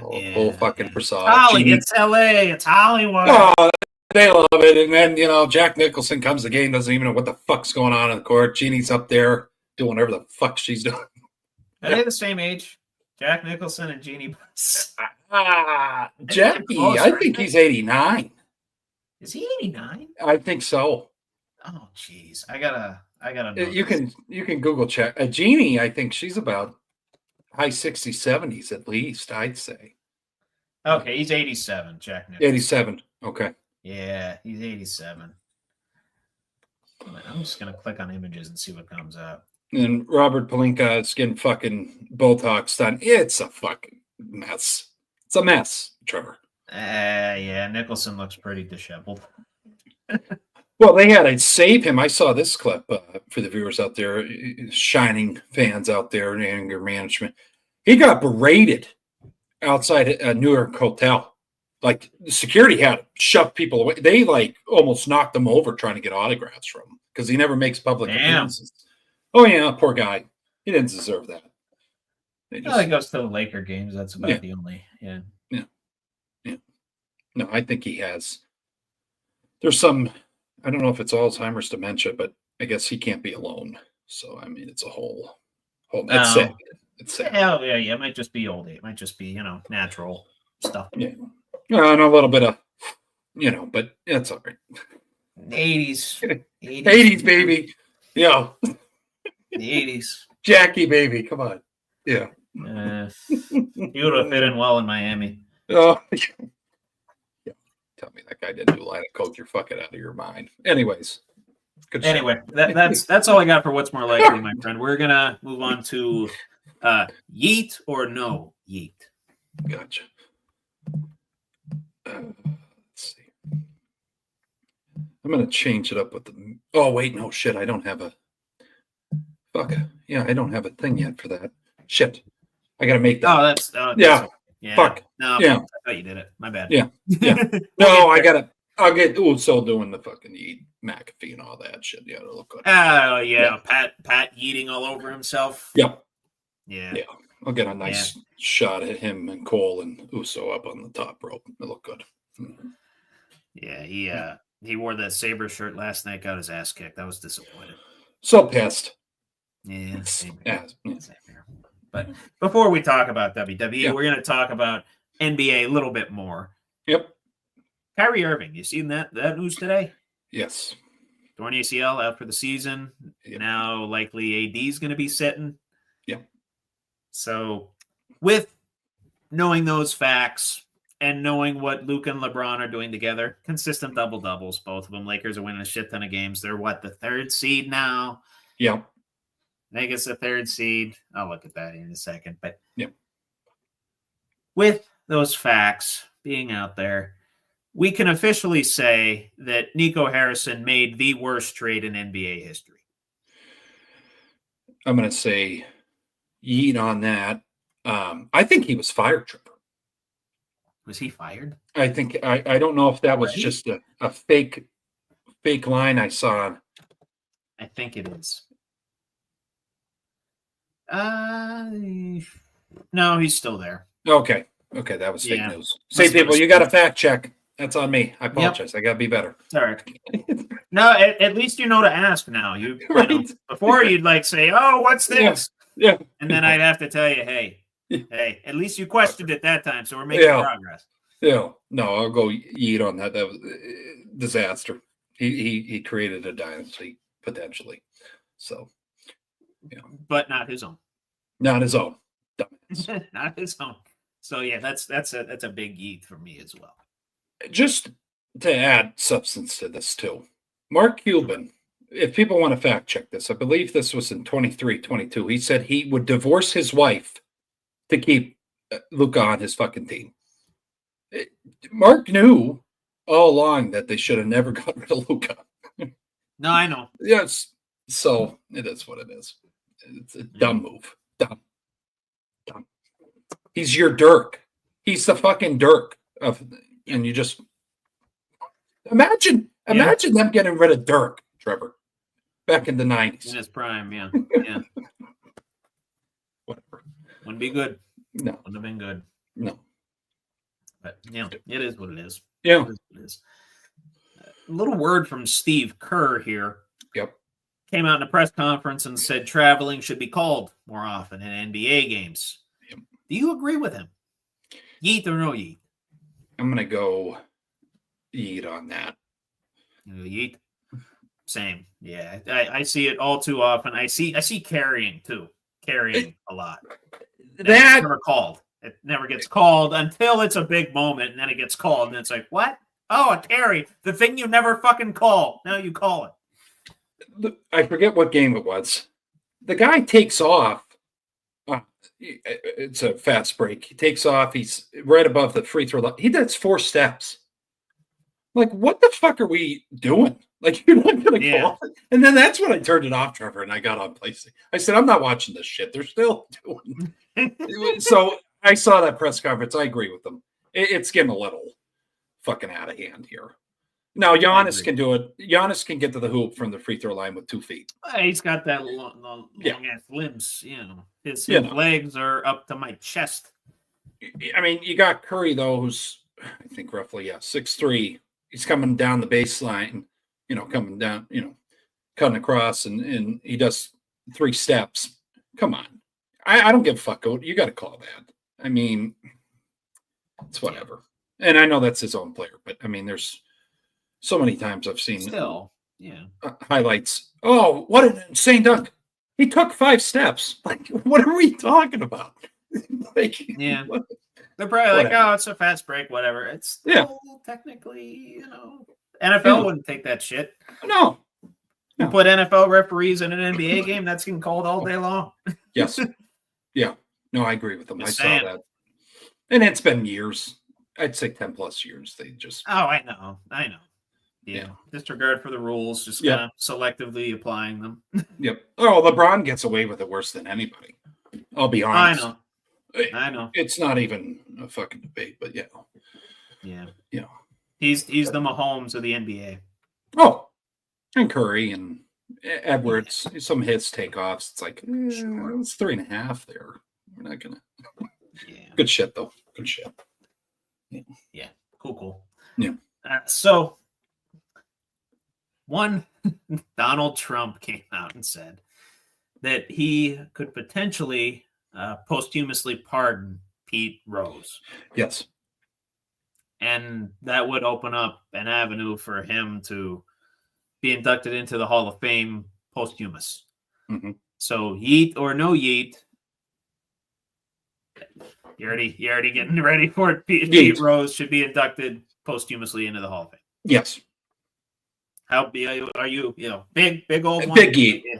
Big yeet. Okay. Yeah. I'm big yeet too. Yes. Yeah. We're simpatico this week. We're not disagreeing on anything. I need to come up with something that we disagree with here. But and you get the guys that for all-time hit leader. Yes. And you got these guys, these fucking take baseball too serious, shit don't stink. Fucking, oh, you bet. Okay. If you look back, we got over that Ohtani shit real quick. And I understand that got all cleared up. But that was no one wanted to fucking touch that. He bet on himself. Like, it's not like he was shaving points or striking out. The fucker was one of the best hitters of all time. Yeah. That's just where I'm at with it. He deserves it. It's still like, if there's any sport of the 4 major sports where Puritans are just, they have a stronghold, it's baseball. Yeah. So, but it's sad that his death, it's getting to that point. Yeah, I knew that was going to happen. He was going to die. And someday he might be able to get in there, but he'll never see it. It's just sad to me a little bit. Yeah. But it is what it is. Yeah. Right. And I didn't think the president was going to have to get involved. Yeah. President of the United States, I should clarify. I didn't think he'd have to have a say in it for it to happen. But and I think you and Nate and Doogie are more equipped in the baseball. I just think he was a fall guy. Hey, we got all this shit going on. We got all these scandals.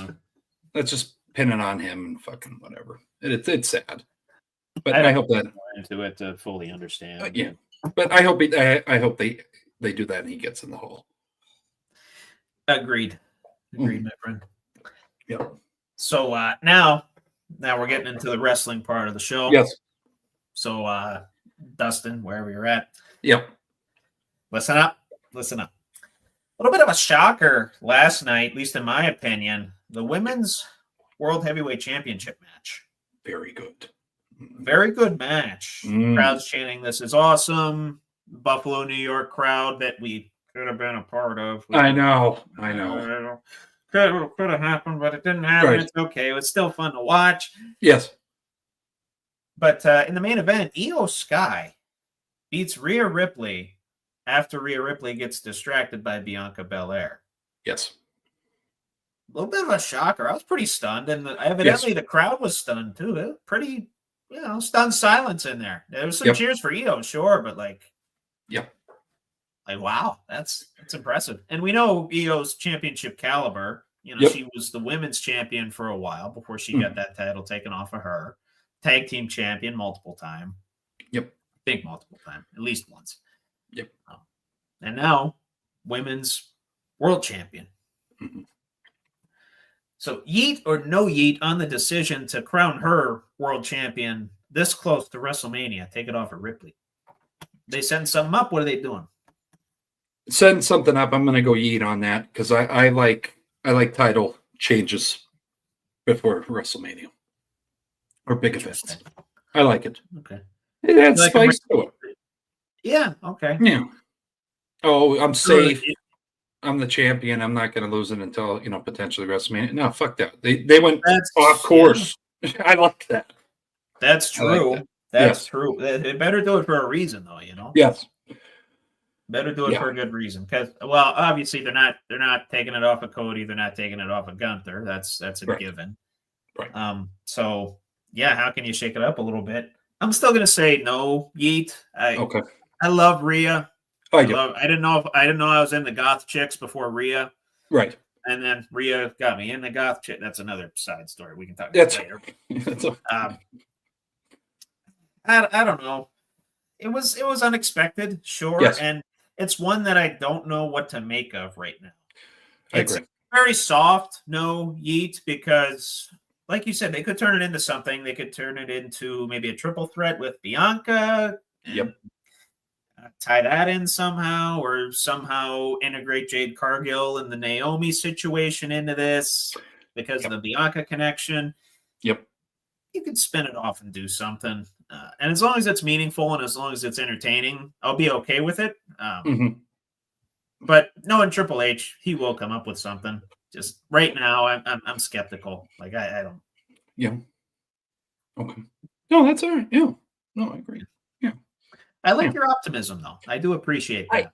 It's spicy. They had to do something, and that definitely was like, oh shit. Okay, no one's safe.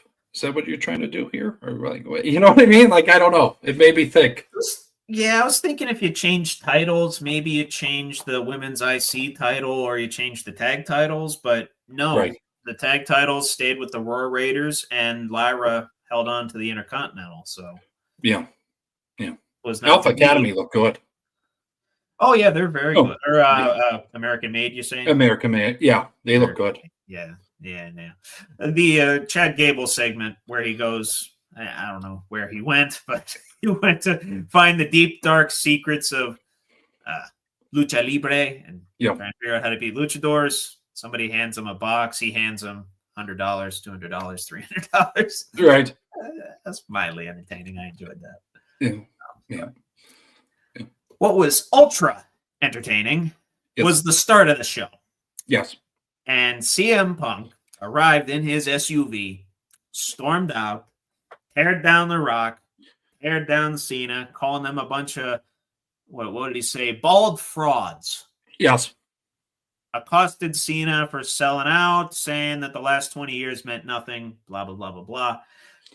But we all know what he was getting to eventually, right? The guy that cost him the Elimination Chamber match won Seth Rollins via a stomp to the steel outside, leading to a Cena submission victory. Yep. And just based on the history here, the match that they had, the opening Raw of this year on Netflix, the debut on Netflix, the match that they're going to have next week, Steel Cage. Yep. And the match that they're probably going to have at WrestleMania. I don't see this rivalry just being next week at Madison Square Garden and then done. No, that's not going to happen. It's going to be a 2 out of 3. It's going to be something. Yep. So what was I getting to? The Punk Seth Rollins feud will be more memorable than the Punk McIntyre feud. Yeet on that. Yeet. I'm also at a yeet.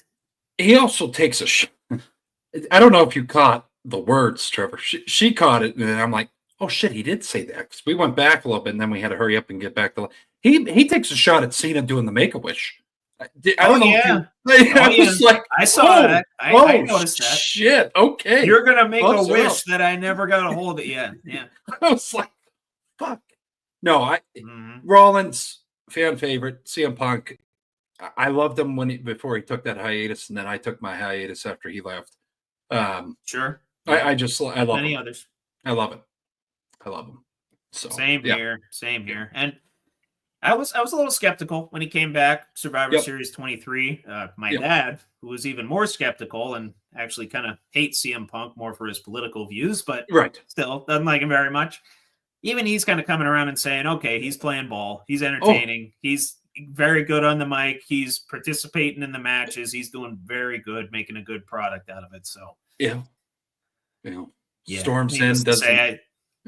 I came around a long time ago, needless to say. And Rollins is my favorite wrestler on the roster right now. So I do that. I do that sitting down. If I'm eating spaghetti and Rollins comes out, I will stop eating my spaghetti and I'll start doing this. Right.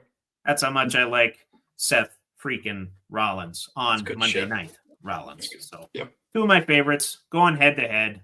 Two faces of their generation. Love to see it. Love to see it. Anyway, that is all I have for this week's edition of Yeet or No Yeet. We're going to go straight into on a scale of 1 to 10. Are they fucked? And don't worry, we got more wrestling coverage for you. Hell yeah.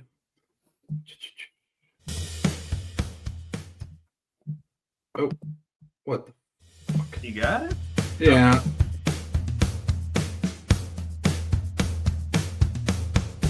Oh, all in race. Oh, yeah. Oh, you did the wrong music, didn't you? Yes. Yeah, I'm all fucked up. I thought that was the all in. That's all right. That's all right. You want to give it another go? No, we're good here. You sure? We're good. Yeah, we're good. No, I'll give you a retry. On a scale of 1 to 10, are they fucked? Retry it. Come on. I don't even know what. Did we do what's more likely? Or do we have? Or not what's more likely? All in raise? Yeah. No, well, that was replaced by Yeet or No Yeet. Oh, yes. That's what it was. Scale of 1 to 10 is, yeah. Okay. On, let me you got it? Yeah. You got it? Okay. Yep. Hang on. Yeah. That's all I got for this week's edition of Yeet or No Yeet. Yes. Moving on to on a scale of 1 to 10, are they fucked? There we go. I got it. All right.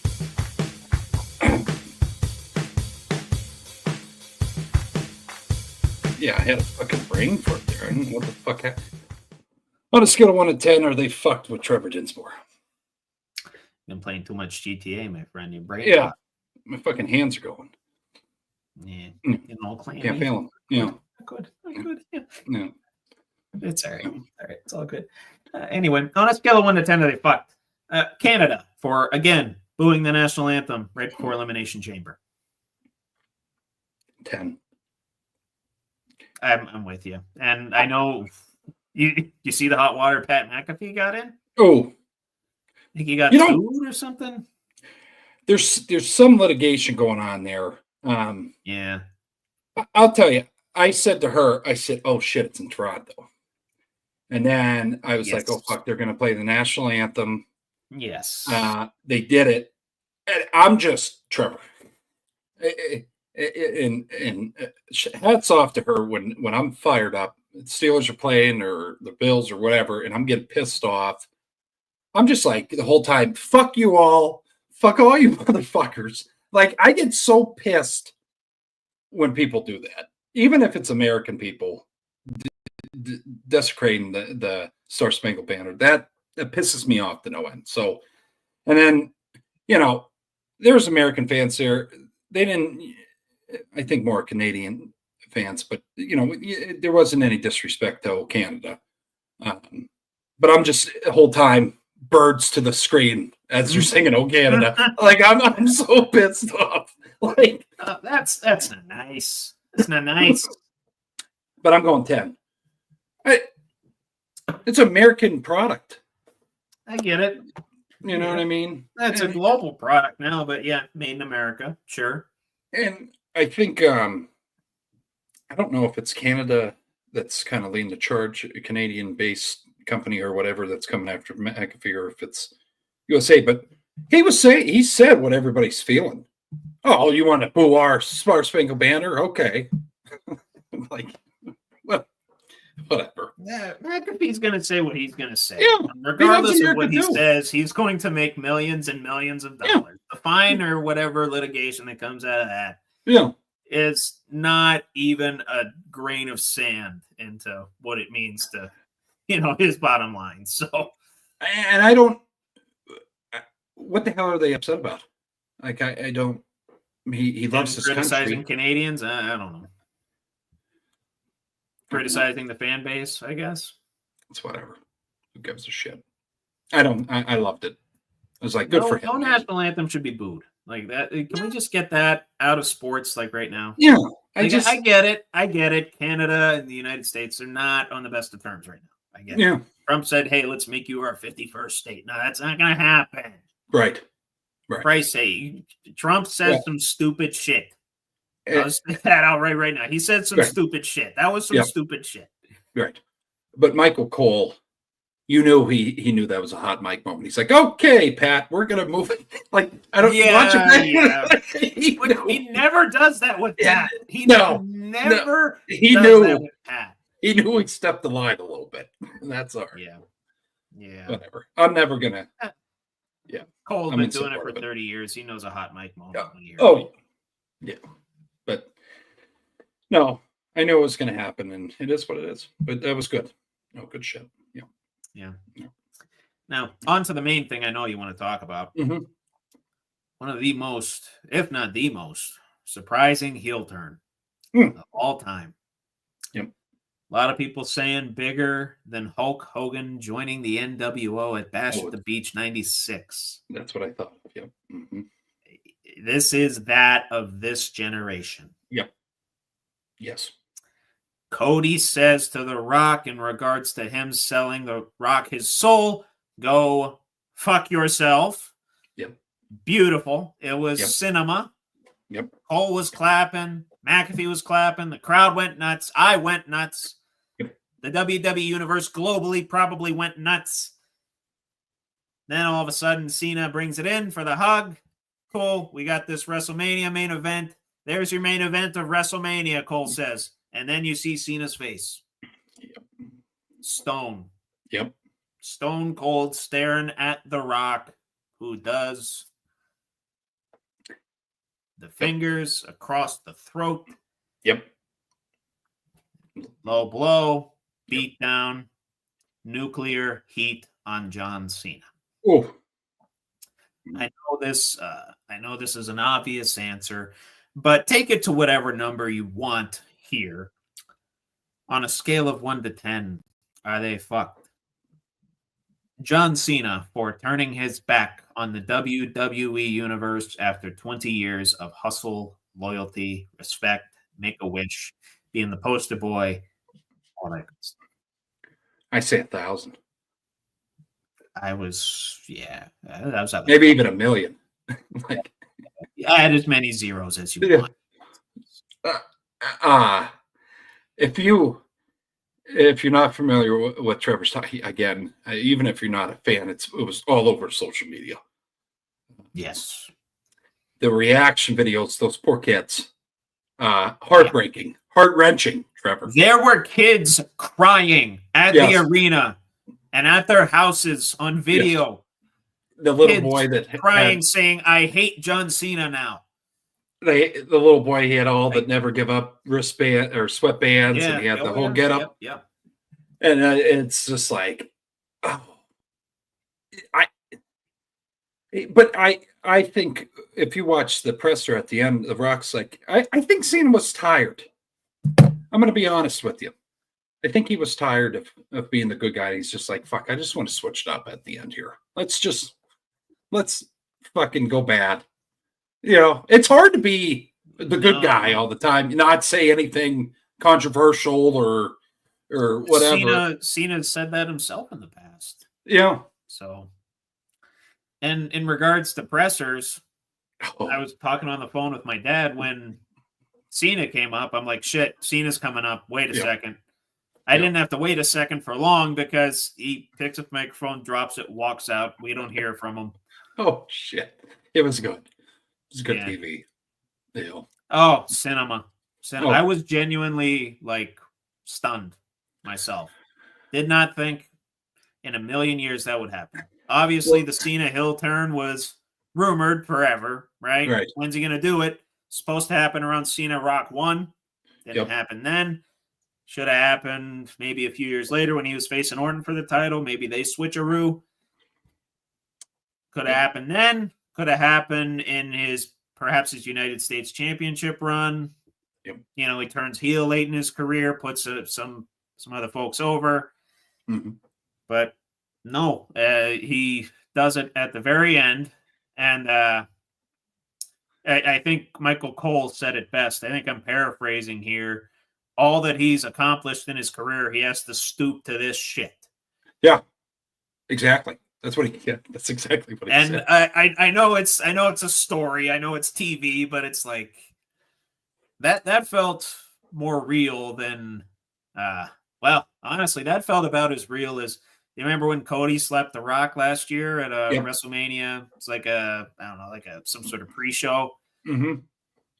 Yep. And The Rock turned heel. That was when we got the final boss. Yep. Yeah. That felt a little bit realer than that to me.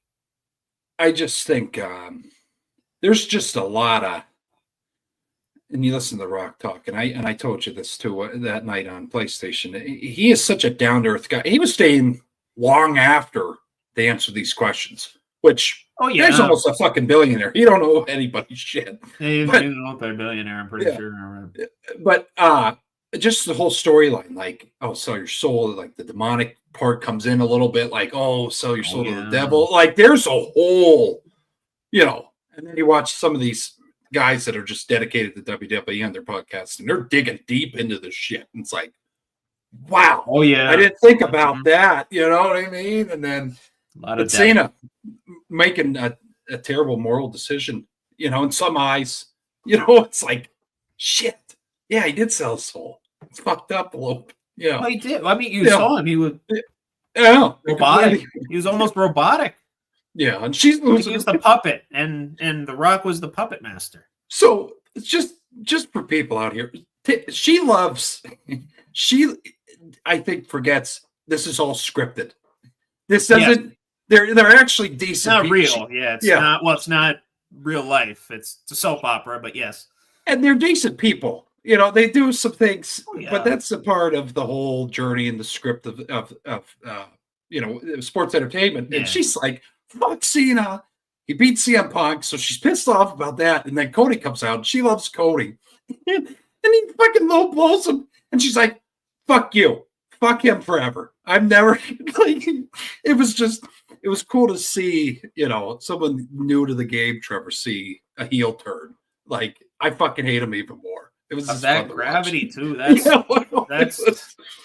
like I said, that's probably top 2, if not the number 1 heel turn ever. She's like, and we're not even into the depth of the story yet. It's just after 20 years, hustle, loyalty, respect. Let's go, Cena. Cena sucks. Let's go, Cena.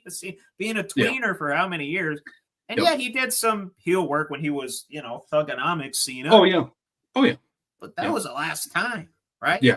Not to this 2003. It was 22 years of hustle, loyalty, and respect down the crapper. Yeah. She's like, he's a fraud. I knew it all. Like, it's. Oh, God. I don't know. I was laughing and crying at the same time because I was like, this guy's my childhood guy, and he just fucking completely threw everything out.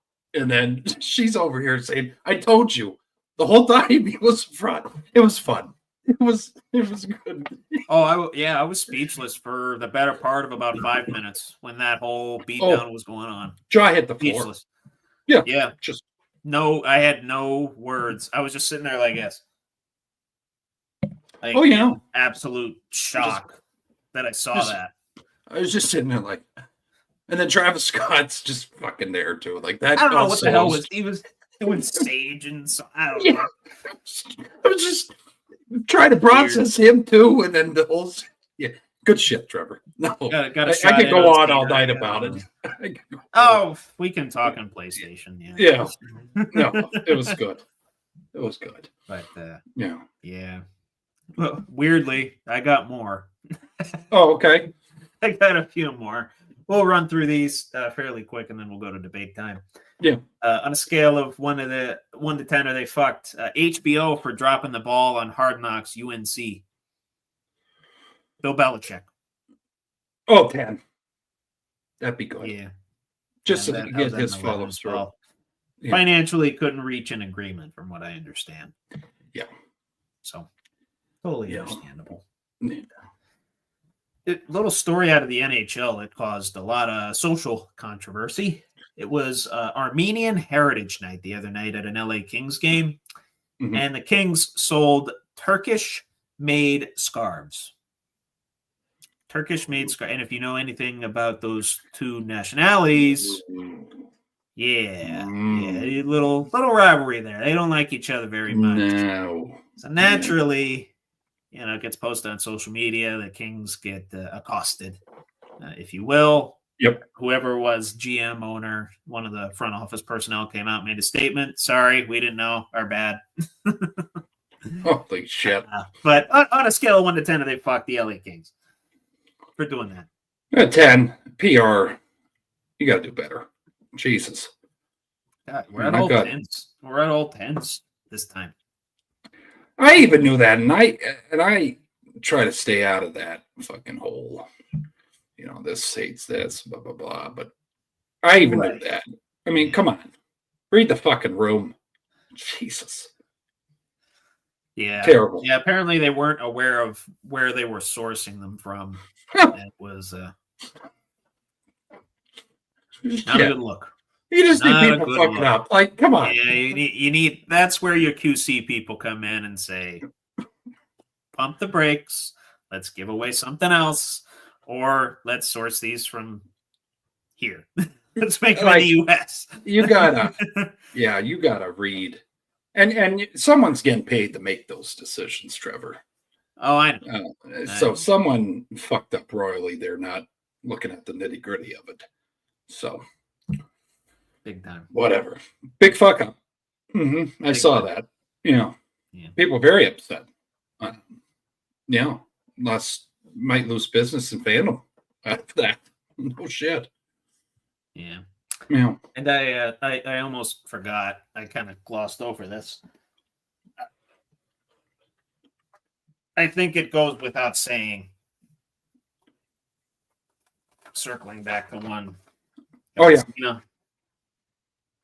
You are now on the shit list. Yep. Yeah. Right below Canada. Yep. It's fitting. I should have put him at the top. Yeah. It's fine. Yeah. It's fine. Yeah.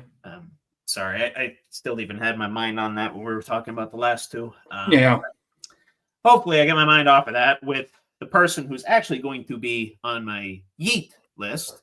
Mm-hmm. One Paul Skeens. Yes. Debuted a couple new pitches in spring training, a cutter and a two-seam. Yep. Hey, this guy has like 7 pitches in his repertoire now. It's ridiculous. Yes. It's ridiculous. And they're all good. They're all good. Yeah. Right. On a scale of 1 to 10, are they fucked? Anybody that faces Paul Skeens this year. Oh, it's a 10. Yeah. It's a 10.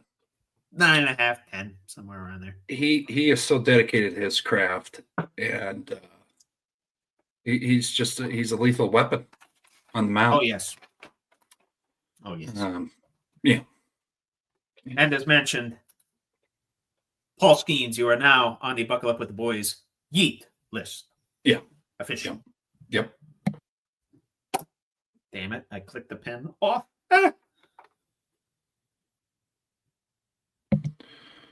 Should I put Livy Dunn on there too? Yeah, throw her on there. Yeah. That'd be good. Yeah, that'd be good.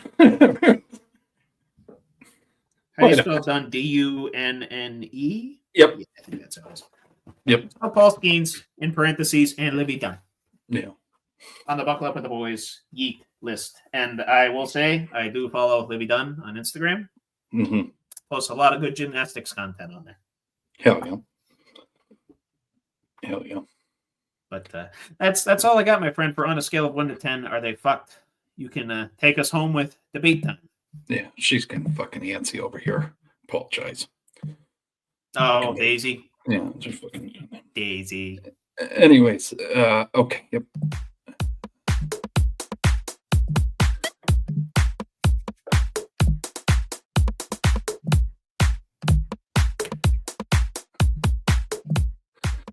Yeah, she like has to like be touching me, and it's like, for fuck's sake. But anyways, on the debate time here. Yeah, she's under the desk right now. But debate time. We have a lot of questions here. I don't have my second screen, so I had to write them on a note card here. But Trevor, we got be a man a week question. Yeah, and classic or new era as well. Yes. Hell yeah. But yeah, starting off here, what is one song you could listen to every day? What's your go-to song? Well, you can tell by this answer I'm fully indoctrinated into the Pittsburgh culture. Renegade comes on my playlist every morning. Yep. On my 2-mile walk I take every morning. That goes on there. Sad But True, Metallica. Hell yeah. It's another good one. Trying to think of ones that I like don't skip ever. Doesn't matter when they come on. There's a lot of them. Yeah. There's a lot of them.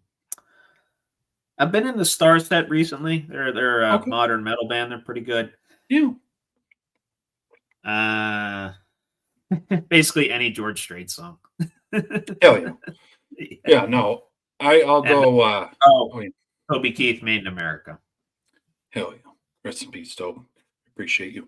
I'll go, really anything from the 90s, but everybody knows this that knows me, and Trevor has to deal with it sometimes too. Anything Sublime or Chili Peppers. I could listen to all fucking day. Or Nirvana. But I'd say What I Got by Sublime. I listen to every day. Every day. Real quick. Any Men of Mine by Shania Twain. Oh, Shania. Yeah, that's good shit. Yeah, I turn into a white chick when she comes on. Ah, she's fucking awesome. Yes. And if you don't like Shania Twain, you need to reconsider your life. But it's like not liking spaghetti and meatballs. And, correct. You can get the hell out. And the quote Voice of an Angel. Stevie Nicks. I put her up there too. I love Stevie. Edge of 17. Fuck. Dreams. Fuck. I know I'm giving a lot of answers here, but War Pigs is another one. It's Black Sabbath. Yep. Good shit. Good Petty as well. I could go on and on, but of course, yeah. Favorite drunk food, Trevor? Oh, drunk food. What's your go-to? I always get the munchies, any sort of chips. Yeah. Preferably Doritos, but I've been into kettle cooked chips.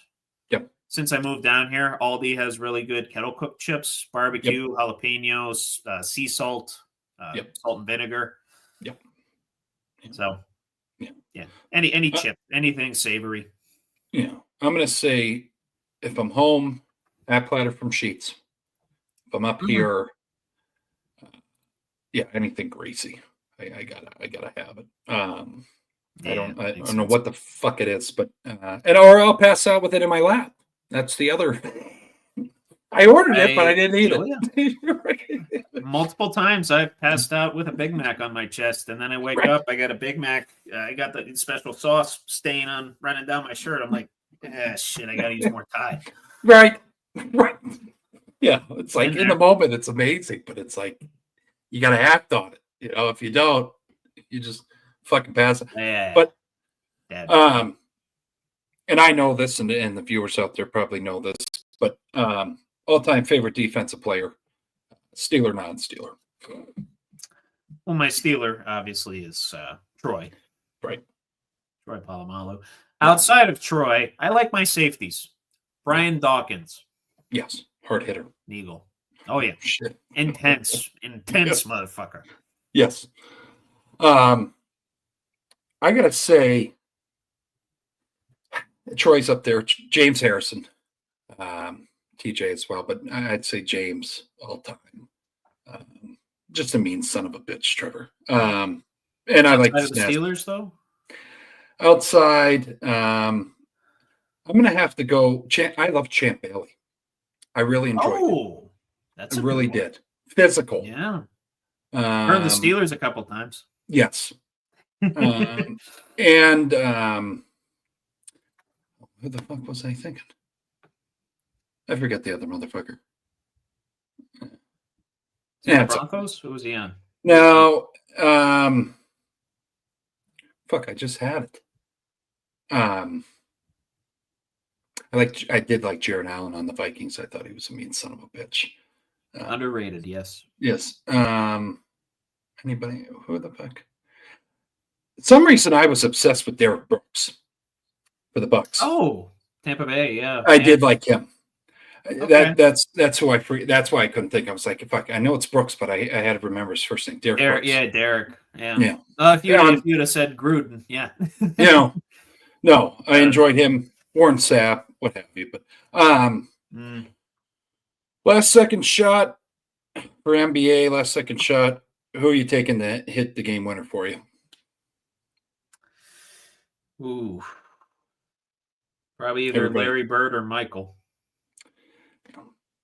I know everybody's going to say we know who it is. It's Kobe, but I'm going to say Kevin Durant. Outside of Kobe, it's KD. Yeah. Oh, okay. I like the length. Can shoot from anywhere, yes. I'm not going to pick LeBron because I think he's like, what, fucking 3 for 21 or something on game winners or something since 22. It's not good. It's not good. Not good. He did a couple memorable ones, but. Yeah. But I'll say KD if I'm drawing it up. Just that 6'11" freak. 6'10", what have you. One of the best scorers of all time. Oh, yeah. But he's a snake. Don't get that wrong. He is a fucker. But yeah, that's all I had for debate time, though, Trevor. Just those. Yeah. Got you. Yeah. We'll go with our classic or new era question of the week. Came up with this kind of last second, but that's all right. The bar interiors. Like you go to a bar, do you want it to be like old, rustic, kind of a dive neighborhood type of bar, or do you want like a modern bar with, I don't know, fucking marble tables and marble bar and modern stools and all this stuff? Where I shined, it's going to bring a tear to my eye. I want the hole in the wall, and they're putting a really nice building downtown and where it is in St. Mary's, but the Hootenanny will always live on. Oh, in my heart. That's my kind of bar. I want the sticky floors, no fucking stall doors on the bathrooms. That's my kind of place. Yeah. Oh man. You got the old guys that are there. That's You got the old guys that it seems like their ass is literally glued to that bar stool. They're there all the time. That's my kind of bar. They have leather bar stools, or what do they have? Wood. Yeah, it wood? Wasn't. Yeah, it wasn't. There's a lot of stories those bar stools probably could tell. I bet, my friend. Yeah. And I'm with you though. I like a rustic type of a sports bar. Yeah. Dino's. Some regular bar food. Yeah, Dino's. Dino's is good. Yep. I don't know. What would you classify Gunners as? That's modern. kind of a tweener, isn't it? I'd say modern. More modern? Okay. Jordan's. I kind of like that, but I'd say Jordan's is kind of a hole. Not really. It's nice. It's very nice. Kind of. It's on a nice street. It's well laid out. I love the wood and woodworks in there and everything. I was gonna say they try to give it like a old school feel though. I love it. Yeah, that's also my vibe too. I don't like that guts and glamour shit. I don't same here. You take me to a club, I'm not gonna have a good time. People tried to take me to clubs in State College. I'm like, what the fuck are we doing here? I don't dance for one thing. and there's too many lights. I don't like a lot of. I just want to sit there, have a beer, talk shit, and watch a game.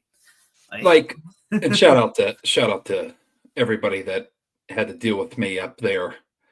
If anybody wants to look up, there's a club in Buffalo, Rec Room. I just got overwhelmed. Like, I black out, but I get overwhelmed because, like, there's so many people, and I don't like when I can't walk through, and I don't know, and then you got to watch your pockets, because I'm not going to say there's bad people, but there's not always everything's always in the front pocket. Oh yeah, front pocket. Yeah. I just didn't feel safe because then I put my shirt over it, then I feel if somebody's tugging my shirt. Yeah, it's just too crowded for me. Like, I feel like, and I do get I am claustrophobic, but I was just like, fuck, I can't move, and you're stepping on me, man. Yeah. But I can't say anything because you're fucking 6'5" and probably beat the shit out of me. Correct. Correct. Yeah.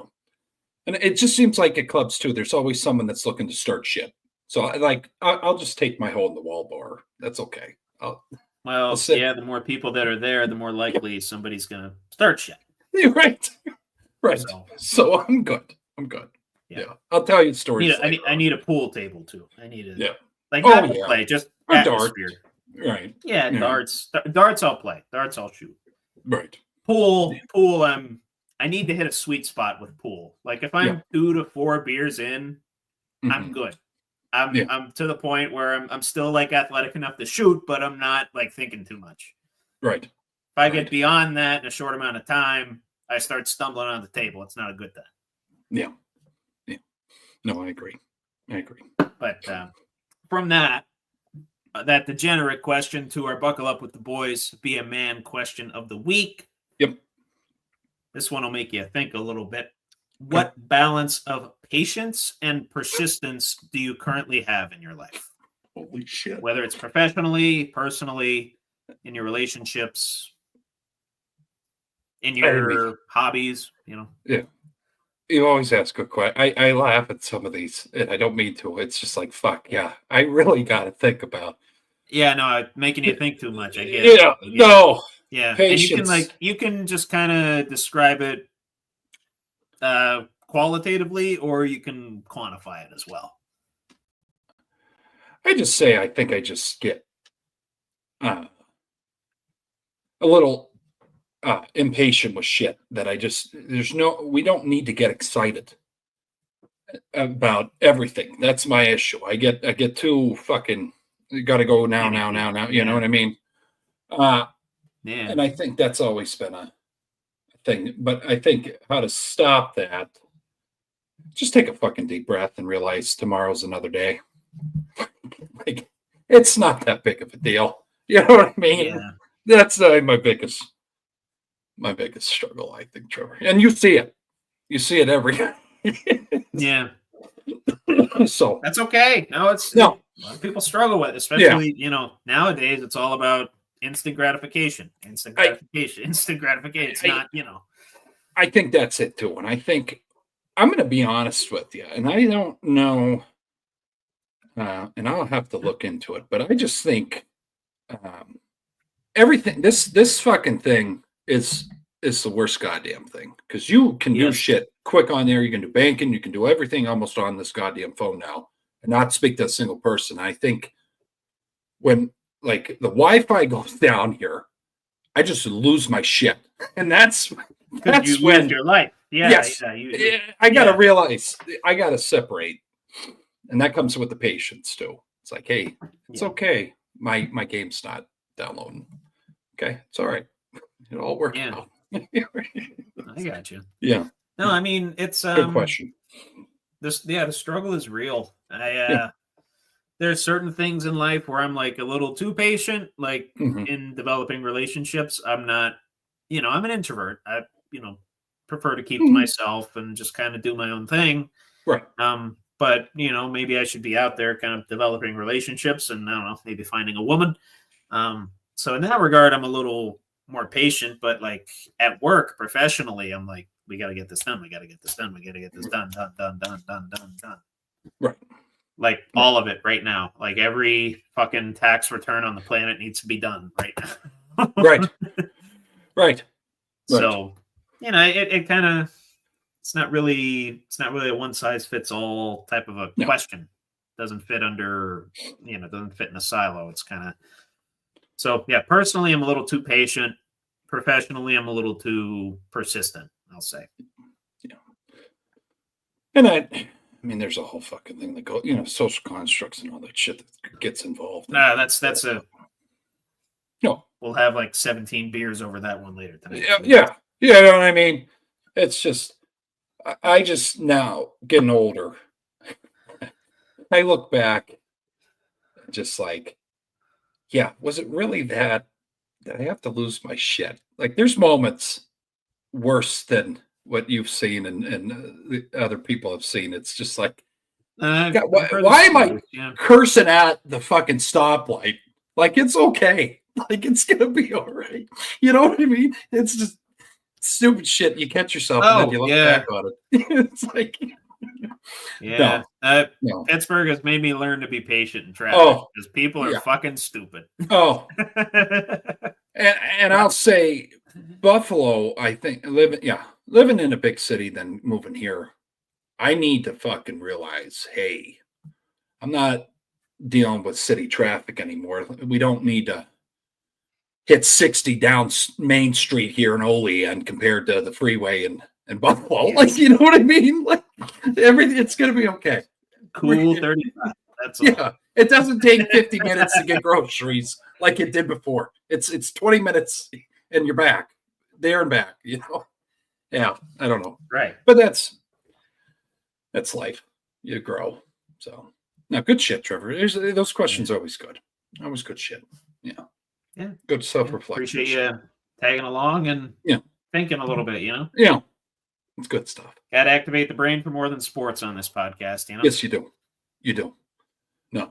So, no. That's it. That's it for me, my friend. Okay. Yeah. But nothing else. Okay. No, make sure to check out our episode with Ryan Walker again. Like we said at the beginning, if you just stopped in here or skipped to this point, very good episode. Every athlete should watch it if you're competing and you're not sure what sport you want to do, or if you're in a sport and you kind of want to take a dive into something else, maybe due to injury or decisions or what have you. Ryan does a really good job at explaining that, and me and Trevor were being appreciate being allowed to tell his story and be a part of that episode. So it was very good. So check it out. It's going to be in our live section again in our videos. And also we have little snippets that were posted earlier on TikTok and on YouTube. But anything else, Trevor? We're all good? Yeah, I'm good to go, buddy. Okay. Everybody has a good week. God bless. Yeah.